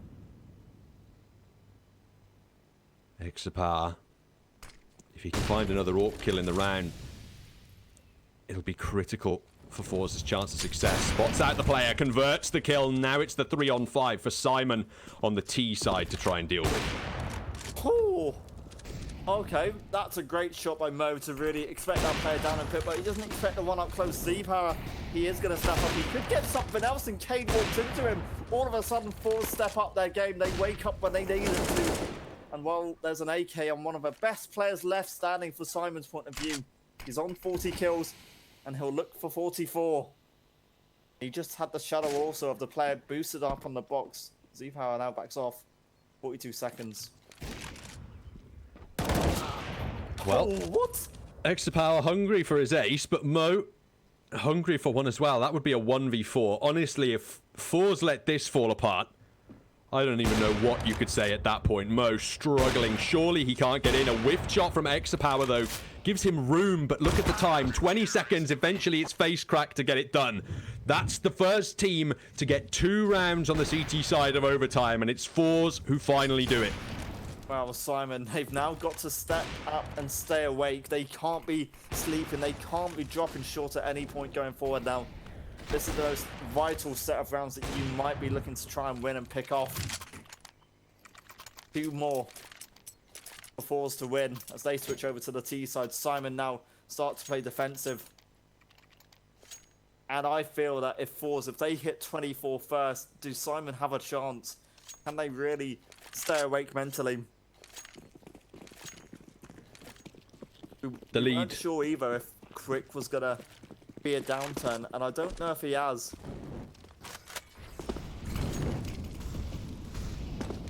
On the CT side, they seem to be just rotating Kvik over to wherever they need a stack. If they have to call a stack on a site, just put Kvik there, have him rotate, and then at least that way we have our 2 permanent members on either side who should be able to, you'd expect, hold off against those opening gun engagements. FORZE, I'm loving this from them. Finally, they play around passively. Early nade damage onto Kvik is good, but Norbert's getting an advanced position. Does he even push through this smoke? Surely he doesn't get that aggro. This might not be expected whatsoever. Almaza and Mo as well, both finding kills. FORZE, they wait too long, and now Simon try and force the advantage in their favor. Kvik from behind the barrels knows he's in trouble. Face crack takes him out. The B-bomb site wide open. As long as there's a smoke now for FORZE to deploy, they should be able to get the bomb down in a 3-on-3 retake. The rotators from Simon already arrived. Oh, resmoke in CT, but a flash in means Simon will commit forward into this. 2 flashes in fact, but it's still a hole, but the bomb gets dropped. Cade can't do much more. It could be 24, and it just about is. Trade kills and Mo was the one left standing to find 2 of them. Now you need 1 FORZE. Now you can maybe look to win it now. Simon, they've got so much work to do. 2 rounds, and that would be at least guaranteeing 1 more overtime. Simon starting to sweat. Surely. 22-24. Double upside on the CT side. But it's time to find some impact. Almas has switched on to the Krieg. Whatever works for you, I guess, at this point. It's double ops on the T side as well for FORZE. Everybody wanting every advantage they can get. Utility being traded back and forth. Scraps of damage being dealt, but it's Norbert again who wants to get aggressive on Banana.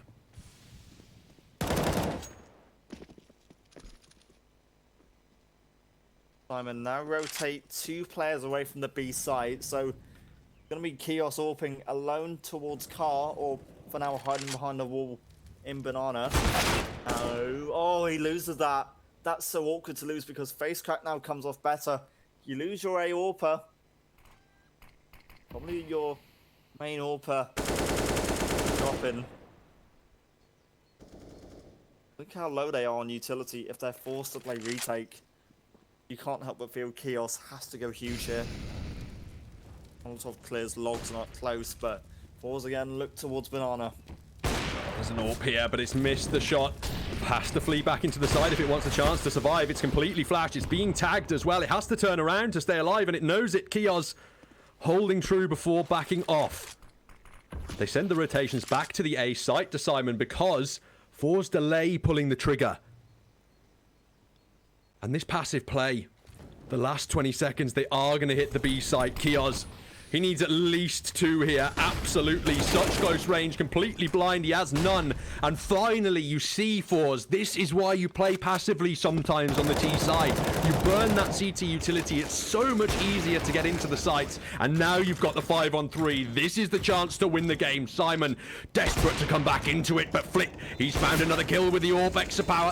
Whipping a shot on the elsewhere. But Flit He's got the second all on to Norbert. He got the 1-on-3 to secure overtime, but he can't get the 1-on-5. FORZE finally do it. They put the series to bed 2-0. Oh my word, I